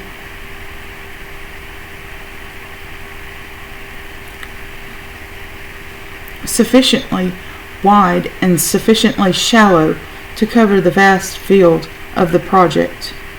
Historians are, for the most part, very scholarly men nowadays. They go in fear rather than of small errors than of disconnectedness. They dread the certain ridicule of a wrong date more than the disputable attribution of a wrong value. It is right and proper that this should be so, and that in a hasty and headlong age a whole class of devoted men should maintain an exacting standard of fine precisions. But these high standards of detailed accuracy make it hopeless for us to go to the historians for what is required here. For them, this would not be an attractive task, but a distressing task. To them, one must look for accumulated material, rather than for assembled and massed effects. They are indeed giving us now, in numerous volumes, by many hands, from many points of view, and in a pleasing diversity of spirit and intention, great and noble compilations of extreme value to students. But these magnificent performances are, for the everyday purposes of the ordinary citizen traveling about in life, as impressive and as useful for handy guidance as a many-volumed encyclopedia. In America, indeed, there were to be found several useful small books on universal history, notably the ancient and modern history of Robinson and Breasted and Hutton Webster's and W.M. West's similar volumes. But these writers aim at the school and the college rather than at the general reader. The Living Past of F.S. Marvin, again, is an admirable essay on intellectual progress, but it gives little to substantial fact. It would indeed have meant disaster to the academic reputation of any established historical authority to have admitted an intention of writing a complete outline of history, and even were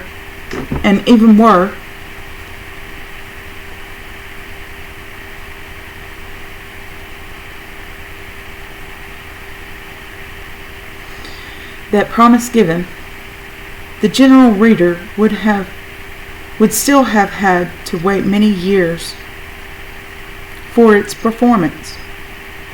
The standing of the present writer, however, who is by nature and by choice as remote from academic respect as he is from a dukedom, enabled him to interest the public in history without any such sacrifice of dignity and distinction.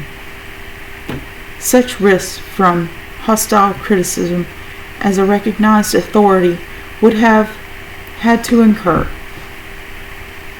It was his happy privilege to offend inaccessibility.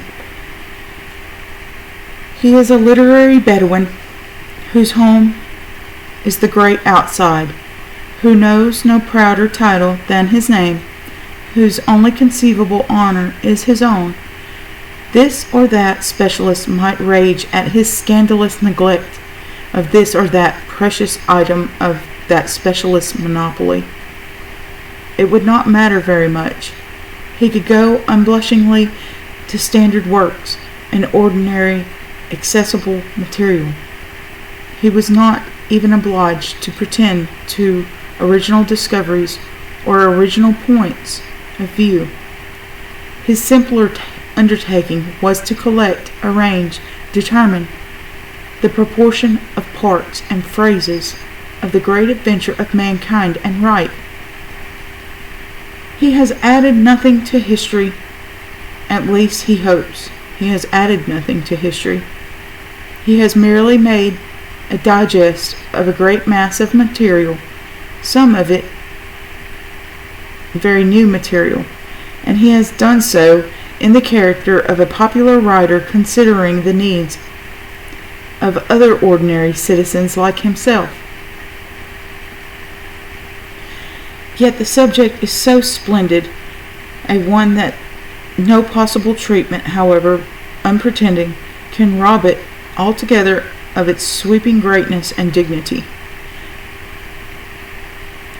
If sometimes this outline is labored and pitifully insufficient, at others it seems almost to have planned and written itself. Its background is unfathomable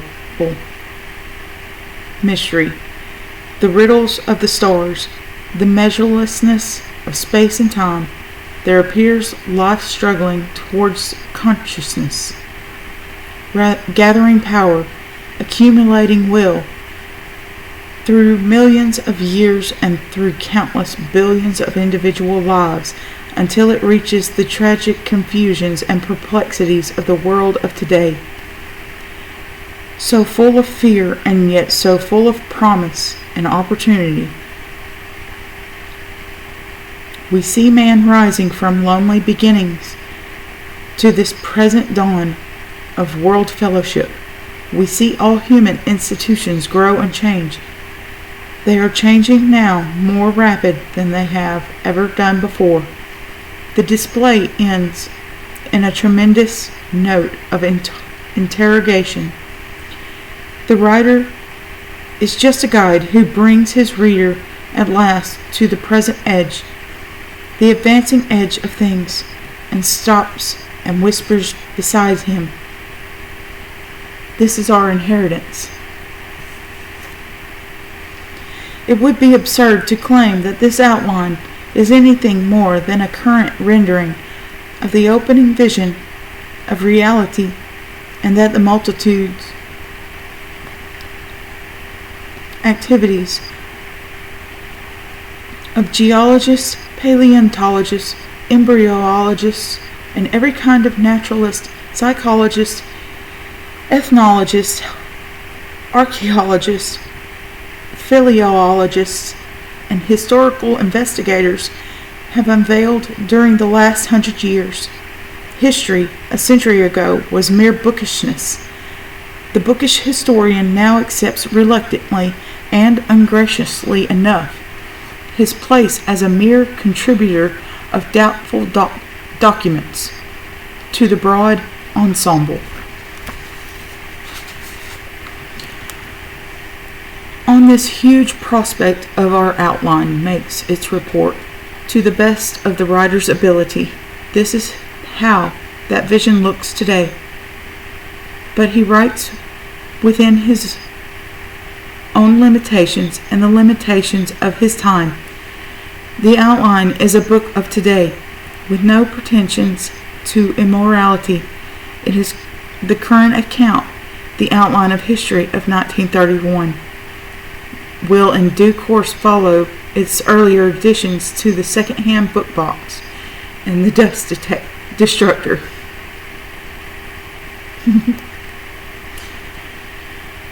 More gifted hands with fuller information and ample means will presently write fresh outlines in happier phrases. The outline of history the writer would far prefer to his own would be the outline of 2031. To read it, and perhaps with even more curiosity, to pore over its illustrations. All of us, if by some miracle we could get that copy of the outline of history for 2031, would, I suppose, turn first to the amazing illustrations of the last chapters, and then to the accompanying text. What astonishing events, what unbelievable achievements. But afterwards, this writer at least would go back to the early chapters to see how much of the story that is told here survives. Probably the general shape of the early part would still be very much the same, but there would be hundreds of illuminating details now unknown and fascinating additional discoveries of skulls, implements, buried cities, vestiges of lost and submerged peoples as yet unsuspected.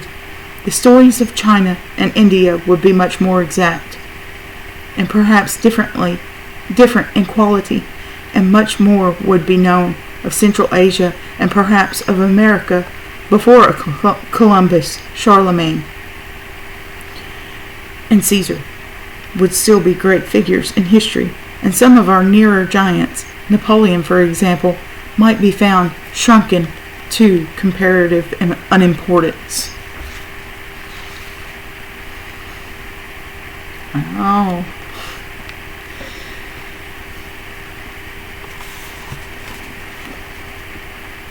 Seems like H.G. Wells was a beast, man. So I really enjoy Wells' work. So I'm really looking forward to to really digging into this every Tuesday. So I don't know how everyone else reads books, but how I read books is that usually I have a set number of books that I read every single day, and different stack for every day, like I'm bringing to you now.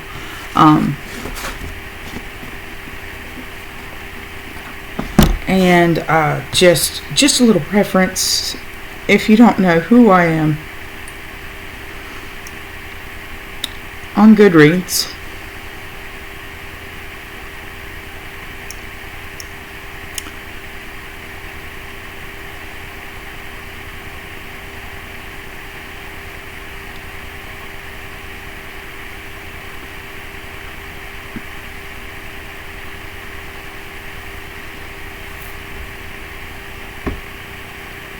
that's who I am.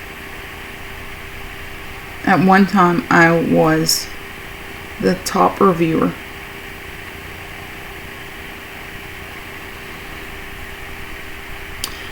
And I have, during my lifetime, I have read over 4,457 books.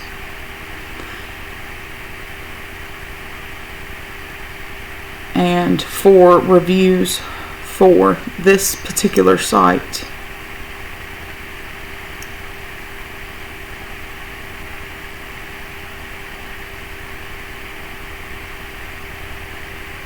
I've written over 1,000 reviews. So that's who I am on Goodreads.com, which that's not an endorsement, but I've used the platform for a very long time, and it is one of my favorite haunts.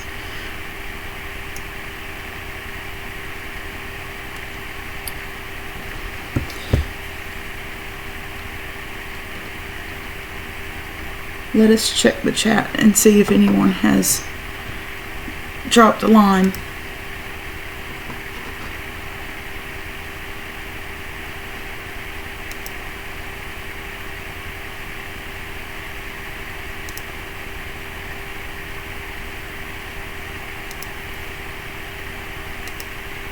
Not yet. I'd look forward to talking to people though.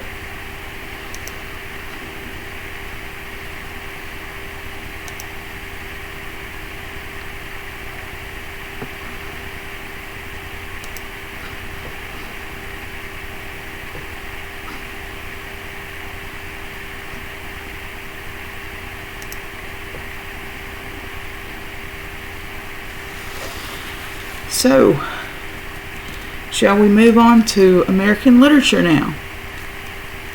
Oh, I have something that's kind of a relic in itself. If anybody remembers what this comes from.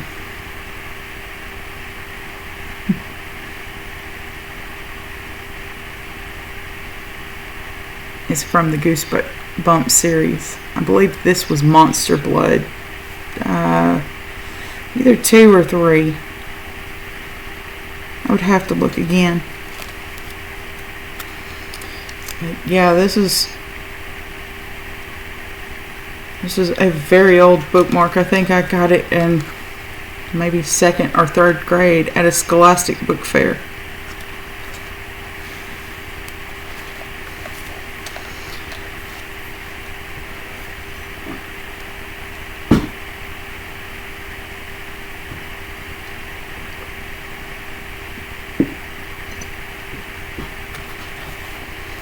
So, carrying on with the Norton Anthology,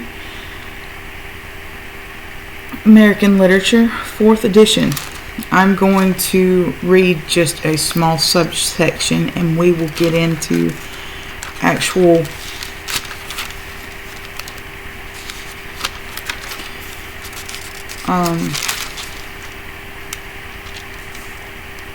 writers next Tuesday, just to give you a good feel of what we're starting out with. And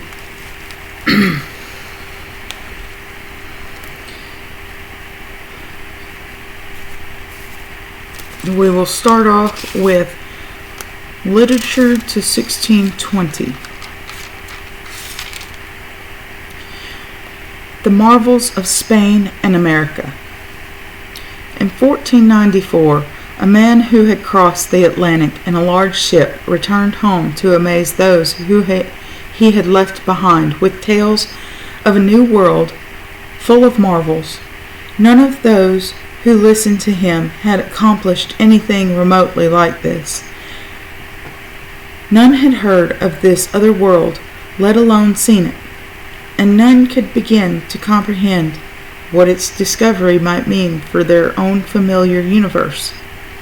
As they listened with rapt attention, the voyager told things undreamed of, plants and animals, and most of all, strange peoples, whose uncanny costumes, and beliefs astonished all who heard him.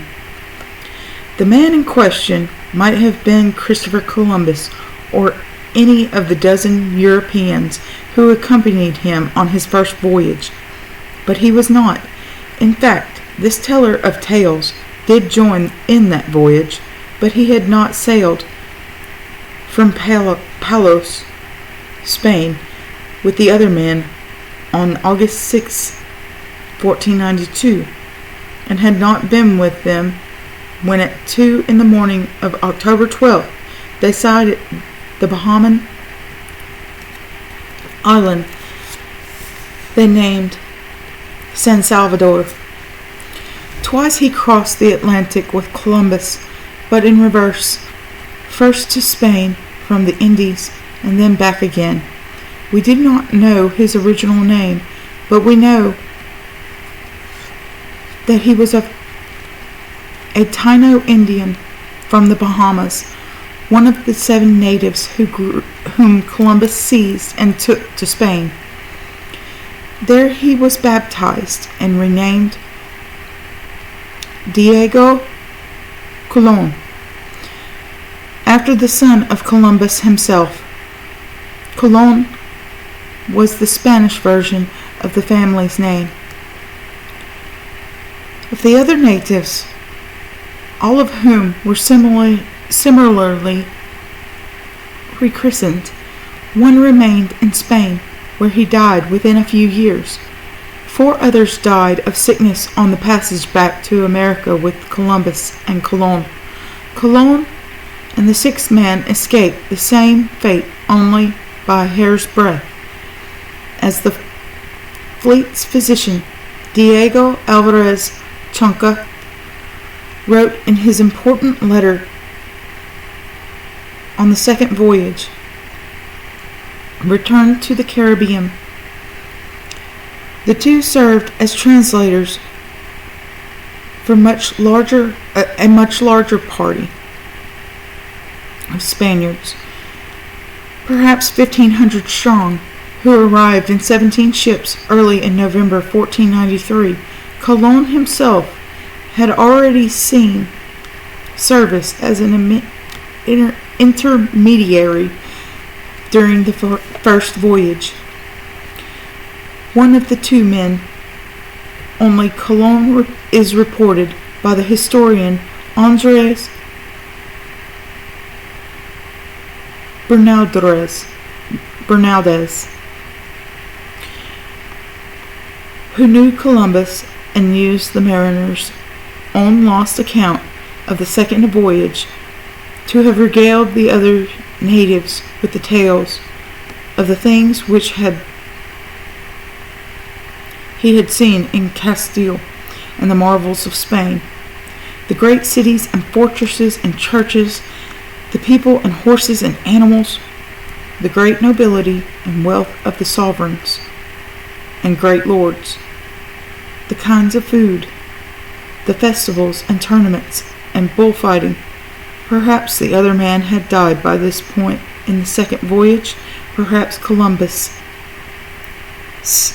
singled out Colon for special mention because Colon had learned Castilian well enough to speak it, and had showed himself to be an intelligent man and a good guide. He was to accompany Columbus on the whole of this voyage, which lasted 3 years. The story of Cologne catches in miniature the extraordinary changes that were to occur as natives of the Old World encountered natives of the New for the first time in recorded history. His story reminds us, first, that discovery was mutual rather than one-sided, to be sure. Far more Europeans voyaged to America than Americans to Europe, and they sent home thousands of reports and letters detailing what they had saw and did in the New World, because many of these European travelers came to the America to stay. However, the Indians soon had a colonial imitation of Europe developing before their eyes, complete with fortresses, churches, horses, new foods. On the second voyage, Columbus brought wheat, melons, onions, radishes, salad greens, grapevines, sugar cane, and various fruit trees, and much else that Cologne in 1493 could have only found in Europe. Over time, the natives of America would discover Europe encroaching on their villages and fields as the imported European landscape vied with their own. Europe was present in the textiles on the colonists' bodies, in their tools, in their hands, for both of which the American Indians traded, and in the institutions of the church and state, slavery being the most obvious example that had begun to reshape the identities and reorganize the lives of Native American peoples. In such concrete terms, a new world was being created in the West Indies. It was not the New World Columbus himself was speaking of near the end of his life, when he wrote in 1500 to the Spanish sovereigns Ferdinand and Isabella that he had brought under their dominion another world, whereby Spain, which was called poor, is now most rich. The new world that mattered was not just an expanse of space previously unknown to Europeans. It was a genuinely new set of social relationships that would evolve over the next centuries as Europe and the Americas continued to interact. With the European introduction of African slaves early in the 16th century, the terms of this new world became much more complex. The cultural and social relations of Americans took their origin in a great mixing of peoples from the whole Atlantic basin during the first century and a half after 1492.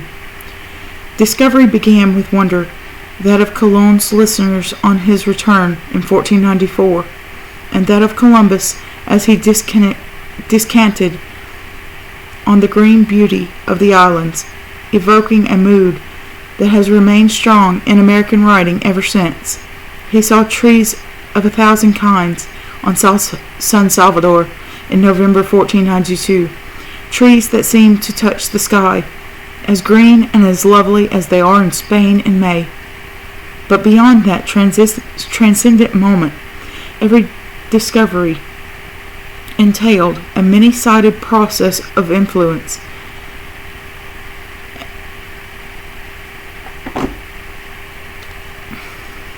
An exchange that ultimately produced the hybrid culture universe of the Atlantic world, of which the English colonies were one small part. Much of this universe came through struggle rather than cooperation.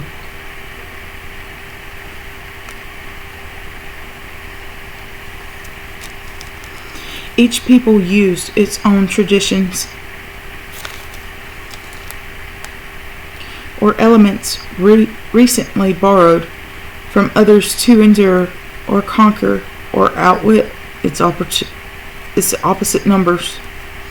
And violence often swallowed up the primal wonder glimpsed in the earliest documents. With gunpowder and steel, Europeans had the technological edge in warfare, and it would seem that despite the centuries of propaganda to the contrary, they took violence more seriously than the American Indians. The natives at first found the scale of European warfare appalling. In New England, the colonists' natives' allies against the Pequot tribe in 1637 complained that the English manner of fighting, as John Underhill noted in his News from America 1638, was too furious and slayed too many men.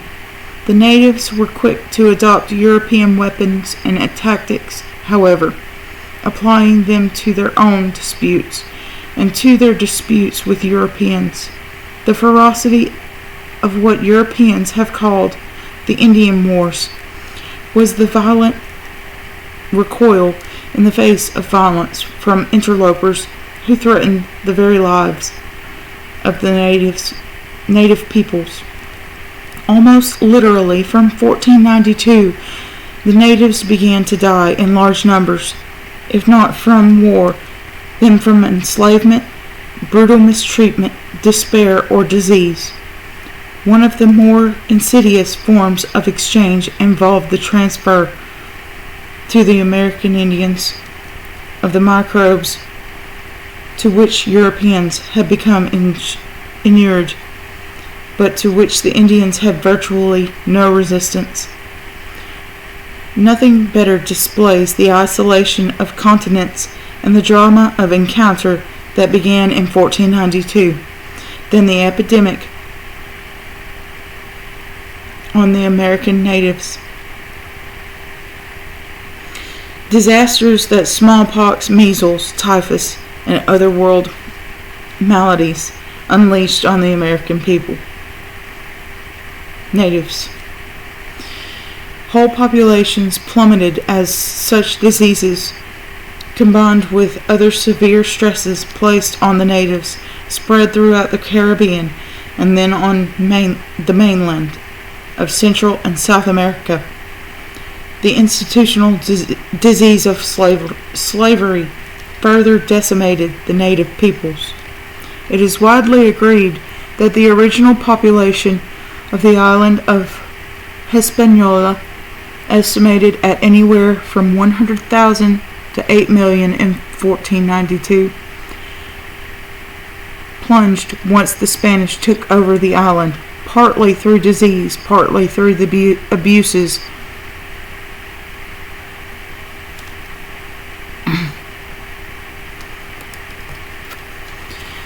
of the encomienda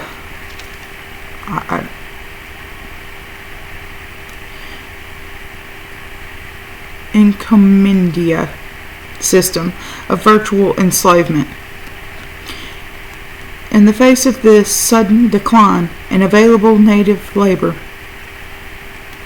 Spain introduced African slavery into Hispaniola as early as 1501.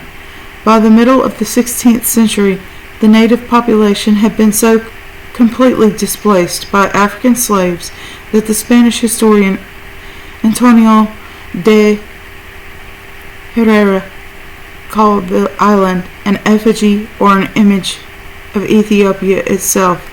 Thus the destruction of one people was accompanied by the displacement and enslavement of another.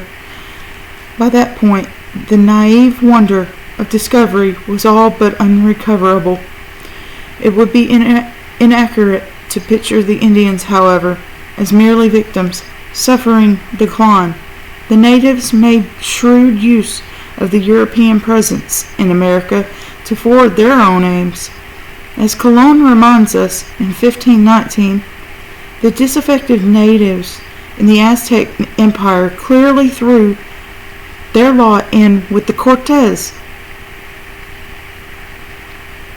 because they saw in him a chance to settle the score with their overlord Montezuma, which they assuredly did. In New England, the Pequot War in 1637 saw a similar alignment on the English side of the tribes, such as the Narragansetts and the Mohegans, who had grievances with the fierce Pequots, interlopers in the region under ordinary circumstances, as among the Iroquois in the northeast. European technology and the European market were seized on as a means of consolidating advantages gained before the arrival of the colonists. The Iroquois had begun to organize their famous League of the Five Nations before European settlement, but they solidified their earlier victories over other native peoples by forging canny alliances with the Dutch and then the English in New York. In the southeast, remnant peoples banded together in the early 18th century to create the Catawba, a new political group that constructed what one recent historian has called a new world for itself, no longer known by a bewildering diversity of names. The former Nassau and the Suturi and the Chara and the Saka peoples banded together with several others in an attempt to deal more effectively with the encroaching Euro-Americans of Charleston and the Low Country. This hardly was a case of diminishment or reduction. It suggests the important truth that Indians were not ahistorical before 1492, just as they were not monolithic culturally or politically then or afterward, even as fewer and fewer of the original millions remained. They showed themselves resourceful in resisting, transforming, and exploiting the exotic cultures of the Europeans, that were imposing on their original landscape. Voyages of discovery. Columbus was still making voyages to America, 1492 to 3, 1493 to 96, and 1498, 1592 to 1504, as other Europeans followed his example, found their way to the West Indies. Giovanni Caboto, known as John Cabot to the English for whom he sailed, and his fellow Italian Amerigo Vespucci both crossed the ocean before 1500, as did the Portuguese native Pedro Cabral. After that date, the voyagers became too many to track. Unlike the Vikings' invasion of 500 years before, which had established modest coastal settlements in North America that the natives soon wiped out, this second European wave gathered momentum and extended itself far to the north and south of the Caribbean basin that Columbus explored. Cabot was near the mouth of the St. Lawrence in Canada the year before Vespucci found that of the Amazon. Nearly 5,000 miles away in South America, soon the Europeans were leaving colonies everywhere. The first colonists lingered on the Caribbean island of Hispaniola following the departure of Columbus in 1493, although that small settlement of La Navidad was soon destroyed in a clash with the Taino natives under the Cacique Kaunobu of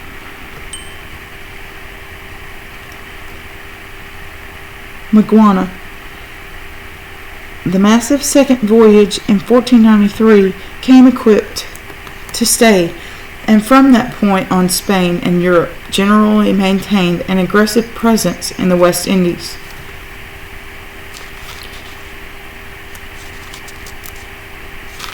The constant battles along vague frontiers with Native Americans added fuel to the dissension and political infighting among the settlers themselves, whose riots and mutinies nearly ruined settlement after settlement. John Smith's experience during the first Jamestown voyage of 1607 provides probably the most famous example from Anglo-America. Arrested and nearly executed, probably for offering his betters something he had the habit of doing, en route to America in 1607, Smith was released in Virginia when the colony's sealed instructions were opened, revealing that this apparently modest soldier had been named to the prestigious governing council even before the ships had left England. Columbus himself became the focus of fierce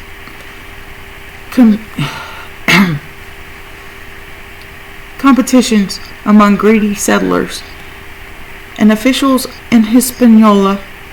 By the time of his third voyage, and stripped of his property and powers by a royal official maddened by the uproar, went back to Spain in chains in 1500. Europe continued to expand in the New World amid the disorder within settlement walls. In the great violence outside, Columbus found the mainland of South America in 1498.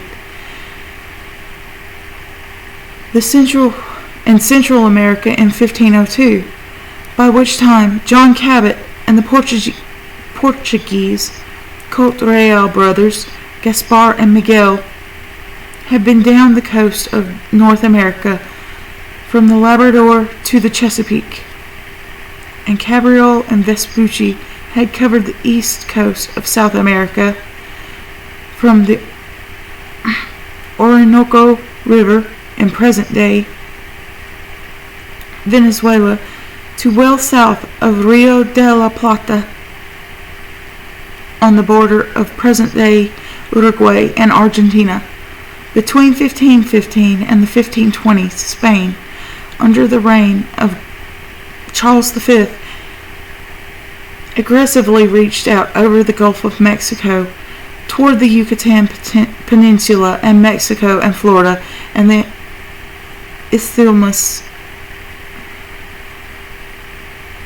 of Panama, and sent expeditions to the heart of North America from the 1520s to the 1540s, covering a vast region stretching from Florida to the Gulf of California and north as far as Kansas and the Tennessee River.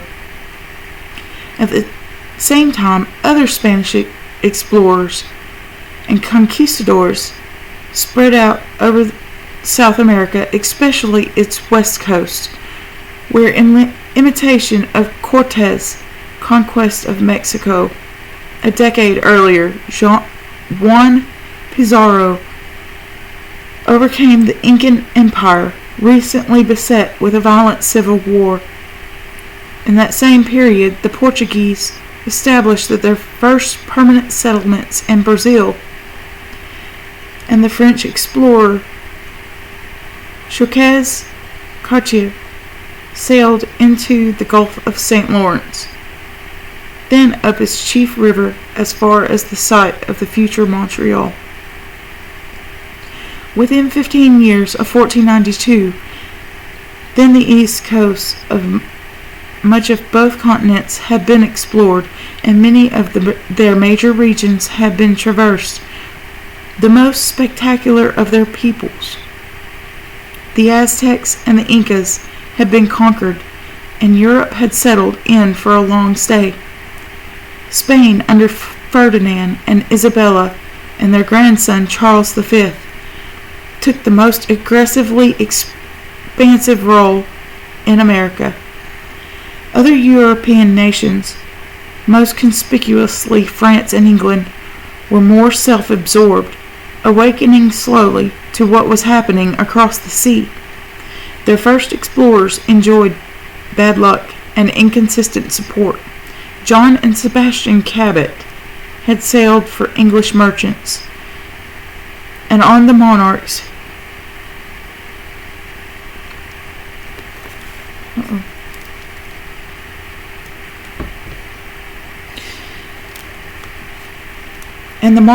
Henry VII and Henry VIII. But the first Cabot was lost on his voyage of the Spanish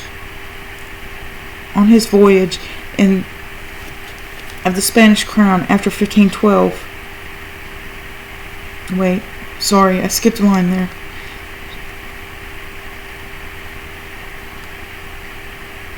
But the first Cabot was lost on his voyage in 1498, and the second kept his interest in America alive only by entering the service of the Spanish crown after 1512, a return to his adopted homeland of England, and a royal pension from Edward VI came to him only in the 1540s, by which point he had committed himself to the search for an eastward route to China via the seas north of Russia and France. Cartier enjoyed early support from Francis I, but his failure to find gold and other riches in the St. Lawrence Valley and his dispute with nobleman Roberval, whom the king appointed to command Cartier's third voyage in 1591, led to profound disenchantment in France. Fishermen from both nations continued to harvest the fabulous riches of the shoals off North America and summered on the shore, drawing their catch, but not until the 1570s for England and the beginning of the next century for France. As a new generation of adventurers arose and a period of commercial expansion set in, did broad public support and governmental sanction combine to stir lasting curiosity and investment. A series of luckless North American voyages by the English under Norton, Frobisher, Humphrey Gilbert, and then Walter Raleigh ended in tragedy of the lost colony of Roanoke Island in the 1580s. For another 20 years, few English explorers made serious new efforts, although the press bubbled with the publications regarding the New World, particularly the works of Richard Hakluyt the Younger, whose great collections gathered the fugitive records of English and indeed European expansion overseas.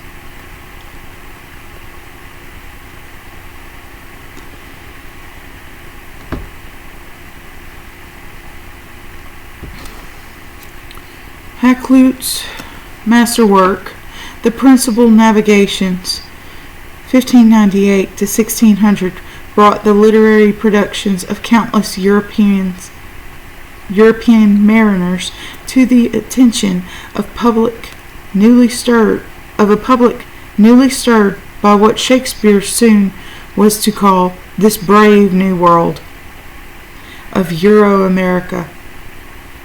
Hakluyt, notwithstanding, only in 1606 did a second Virginia colony set forth, and this one faltered grievously at the start with a shipwreck on Bermuda, which was to inspire Shakespeare's The Tempest, riots at Jamestown, near starvation, and violent encounters.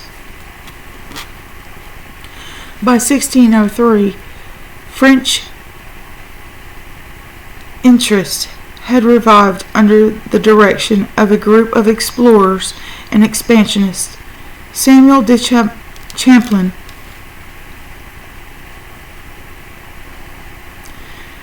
most significantly, who hoped for profit from the New World, and even more, a route through it to the fabled riches of Asia. Seasoned from his voyages to Spanish America, Champlain picked up where Cartier had left off 60 years earlier, founded permanent settlements in the St. Lawrence Valley, and though his agents and followers pushed French exploration as far west as Lake Superior at the time, when the English were still struggling in Virginia and New England, settlement had just begun at Plymouth.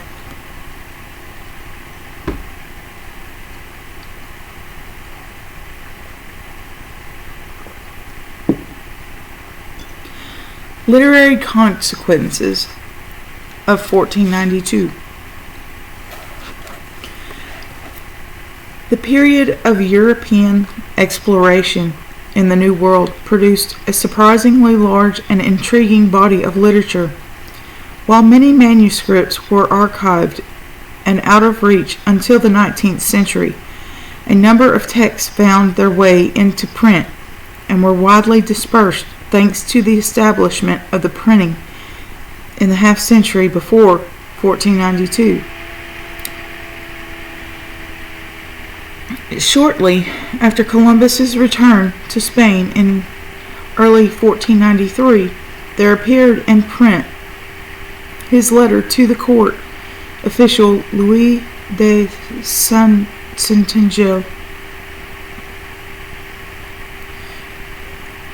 narrating the voyage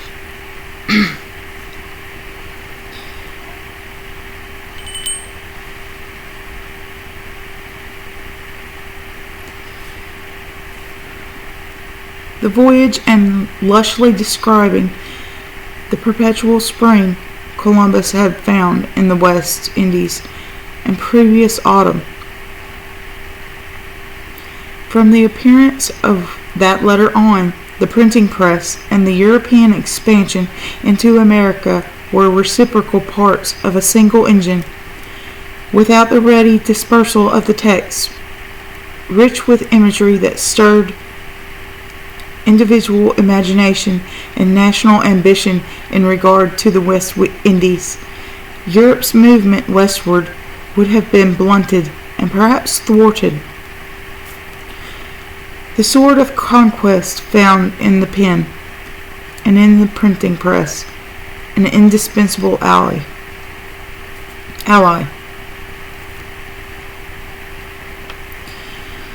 The great mass of early American writings came from the hands of the European rather than that of the native peoples of the New World. Important exceptions happily exist. The natives had a lively oral culture that valued memory over the mechanics as a means of preserving texts, although among some groups, such as the Aztecs, written traditions existed in North America. These records included shell-work belts and painted animal hides, teepees, and shields, and many more groups used visual records in subtle and sophisticated ways. Such cataclysms as the conquest of Mexico produced not only the Spanish narratives of Cortes, Bernal Diaz del Castillo, and others, but also native responses, many of which perished with those who knew them. Those that survived in original native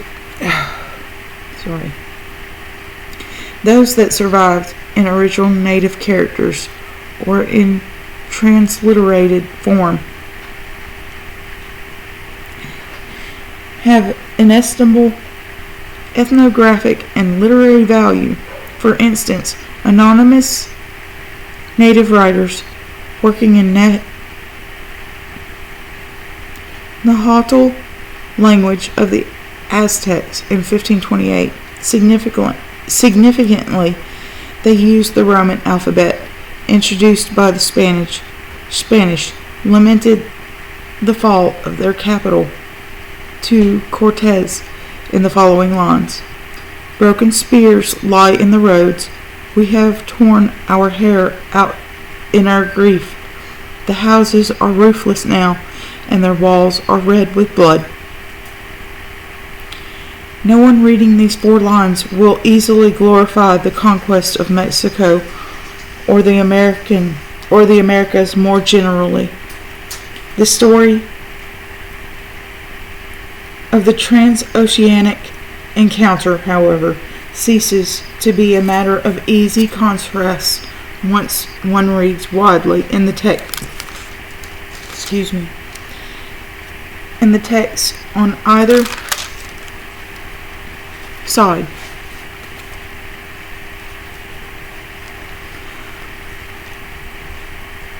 Although Europeans committed atrocities in the New World, often they did so as a result of blundering and miscommunication rather than cool, deliberate policy.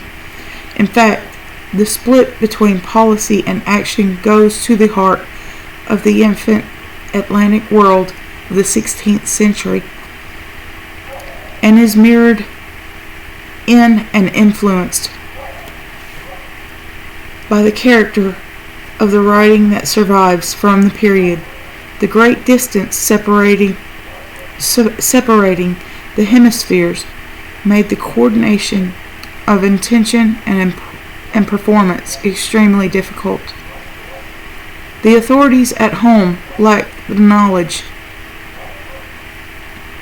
to form prudent or practical policy. As a result, many texts written by explorers or colonists were intended as briefs meant to inform or influence policy decisions made at a distance.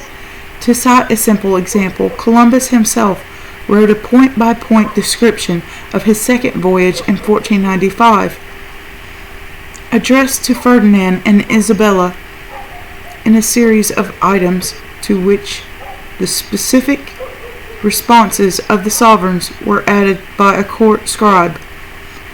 More complexly, Cortes sought to justify his patently illegal invasion of Mexico in 1519 by sending several long letters to Charles V defending his actions and promising lavish returns if his conquest could proceed.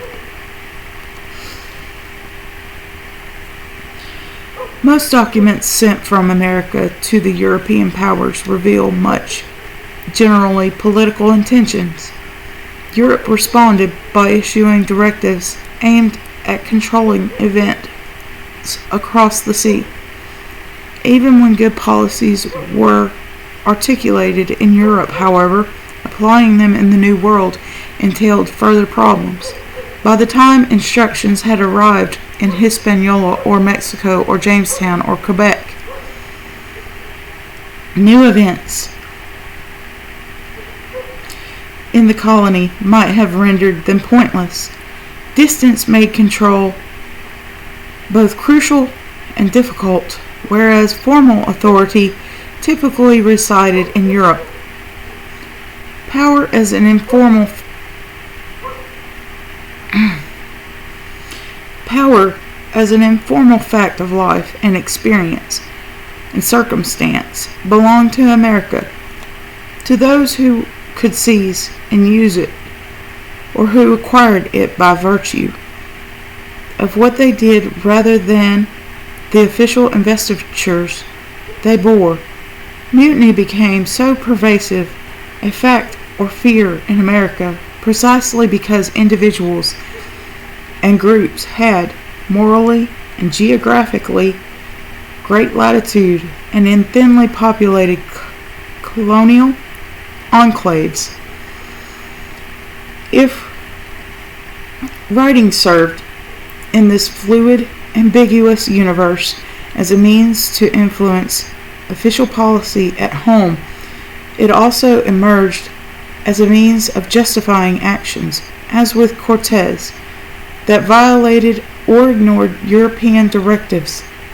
Early Americans' writings had, though, a third and more compelling purpose as a literature of witness.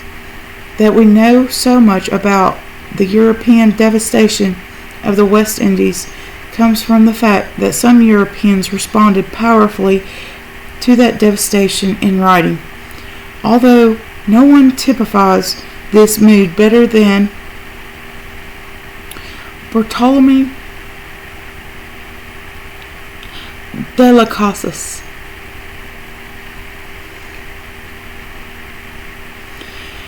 who assailed Spain's ruthless destruction of whole peoples in America. It is the rare European document that does not reveal the bloody truths of Europe's colonial dreams, starting on the Columbian voyages themselves and flowering in the Spanish West Indies, especially in the 1540s and the 1550s, when debates about the mistreatment of the natives earnestly moved the clergies and government officials at home. The New World inspired an outpouring of written expression. Not all the literature of witness speaks to the specific issues of policy or particular public debates, but in many of the texts one senses a critical eye, a point of view not likely to be swayed by the slogan of empires or faith or even wealth. Writers such as Diaz del Castillo, the chronicler of Cortes, and England's John Smith came from the underclass of their native countries, where but for the opportunities represented by America, they might have spent their days in silence. As a result, their writing could be subversive, even mutinous, achieving its greatest depth when it captured a version of America as more than a dependent province of the old world, rather as a place where much that was genuinely new might be learned.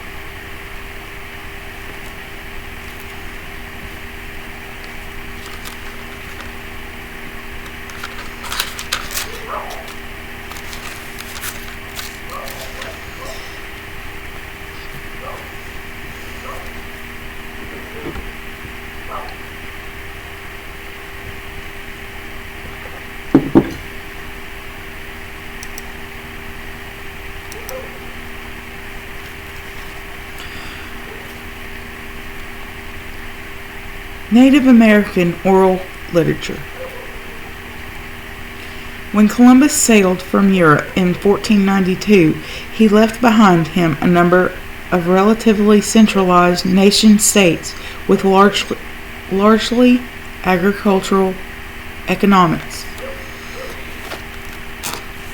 Europeans spoke some 2 or 3 dozen languages, most of them closely related, and they were generally Christian in religions, belief, and worldview, although many groups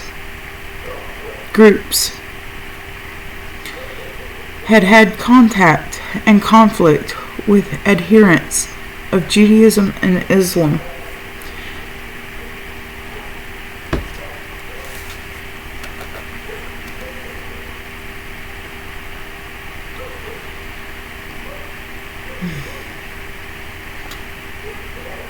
A written alphabet had been used by Europeans to preserve and communicate information for many centuries, and Gutenberg's invention of movable type in the mid-1400s had shown the way to a mechanical means of writing by 1492.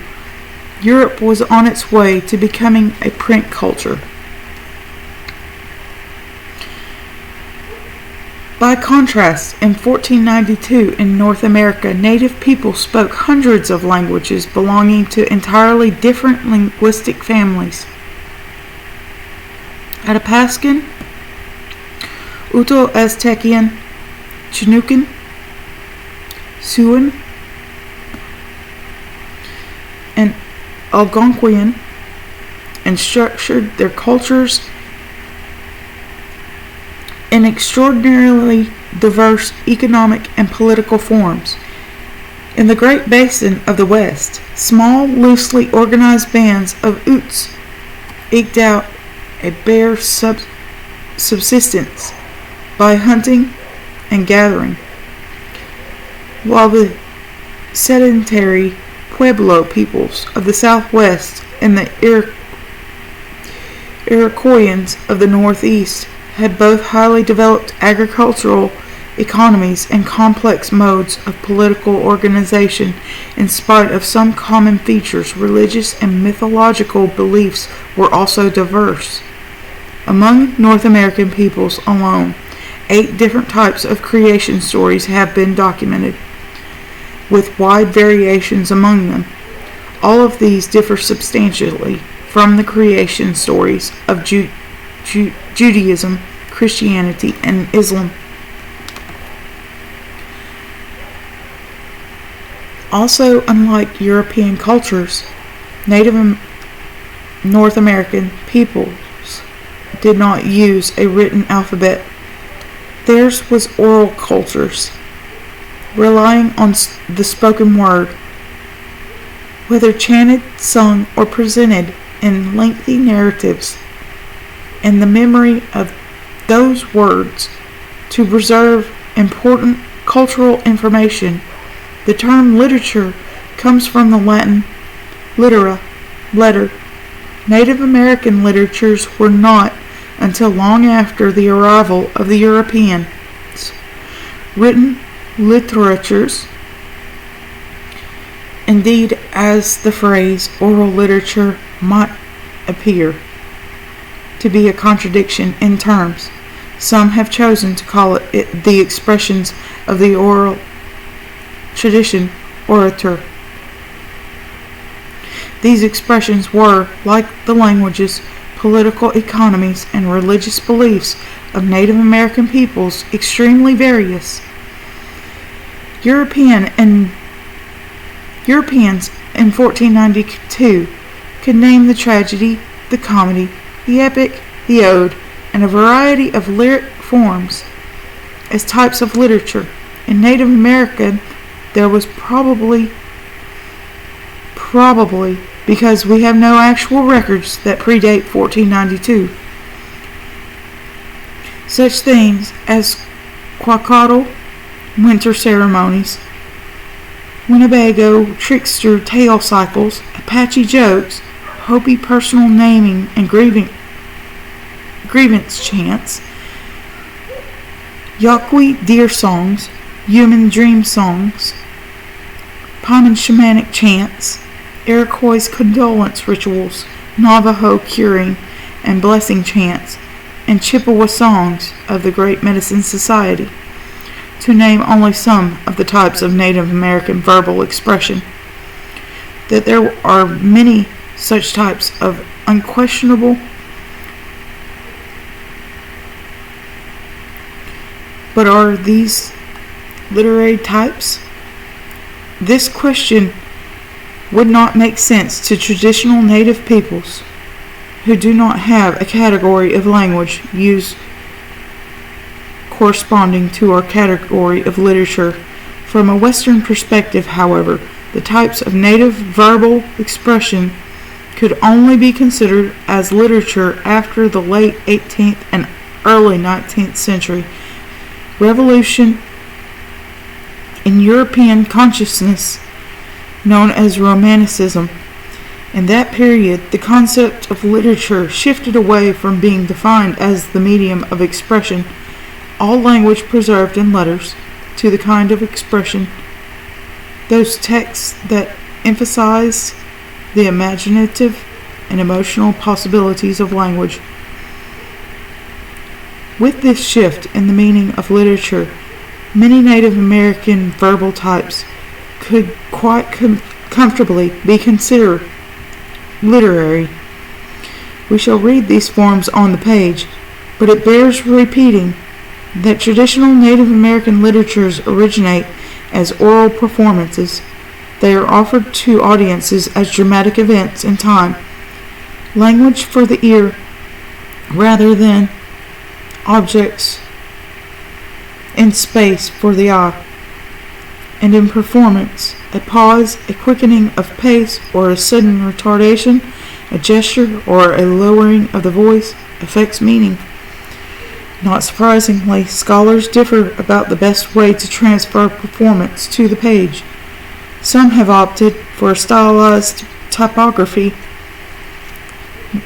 where type size and arrangement seek to convey something of feeling of what an actual performance might have been like. Others, acknowledging that black marks on a white page cannot reproduce a living voice, have tried to translate the words as effectively as possible, leaving it to the reader to imagine these words in performance. This matter of translating the words effectively is also controversial. When we know that the original performance used archaic and unfamiliar terms, should we use archaic and unfamiliar terms in the translation, even though they may appear stiff and old-fashioned on the page? What would the contemporary reader think of the following excerpt from J.N.B. Hewitt's rendition of the Iroquois' creation story through the crafty machinations of the fire dragon of the white body? The consuming jealousy of the aged presiding chief was kindled against his young spouse. Should we instead opt for the non-standard English, the Red English, or Reservation English, as it has been called, of native collaborators in the translations process? Even if it may strike some readers not as lively and as colloquial, but illustrate. Here are a few lines from a contemporary translation in Red English of the folk tale from the Northwest. He told the chief, "Yes, I remember. I thought of it. I have a worker. A boy and I asked him to come. But no, he didn't want to leave his work and his eatings." Of course, if we translate these texts into standard or literary English, we may have substantially misrepresented verbal expressions that, in the original, would surely strike us as strange. Consider the following translation. "You have been falling, falling, falling. Have you fallen from the top of the salmon berry bushes, falling, falling?" This is attractive by contemporary standards, but for the sake of aesthetics, it gives up a good deal of fidelity to the original, which never appeared on the page. Which the question of how best to translate Native American verbal expression must remain open. Reading the words of native oral literature conveys some sense of indigenous literary expression as it may have been before the coming of the Europeans.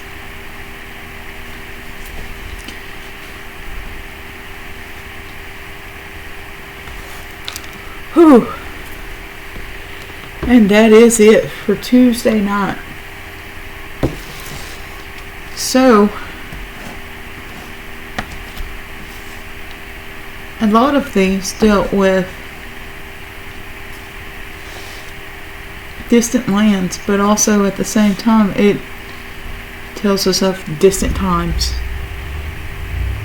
and how the world was in antiquity.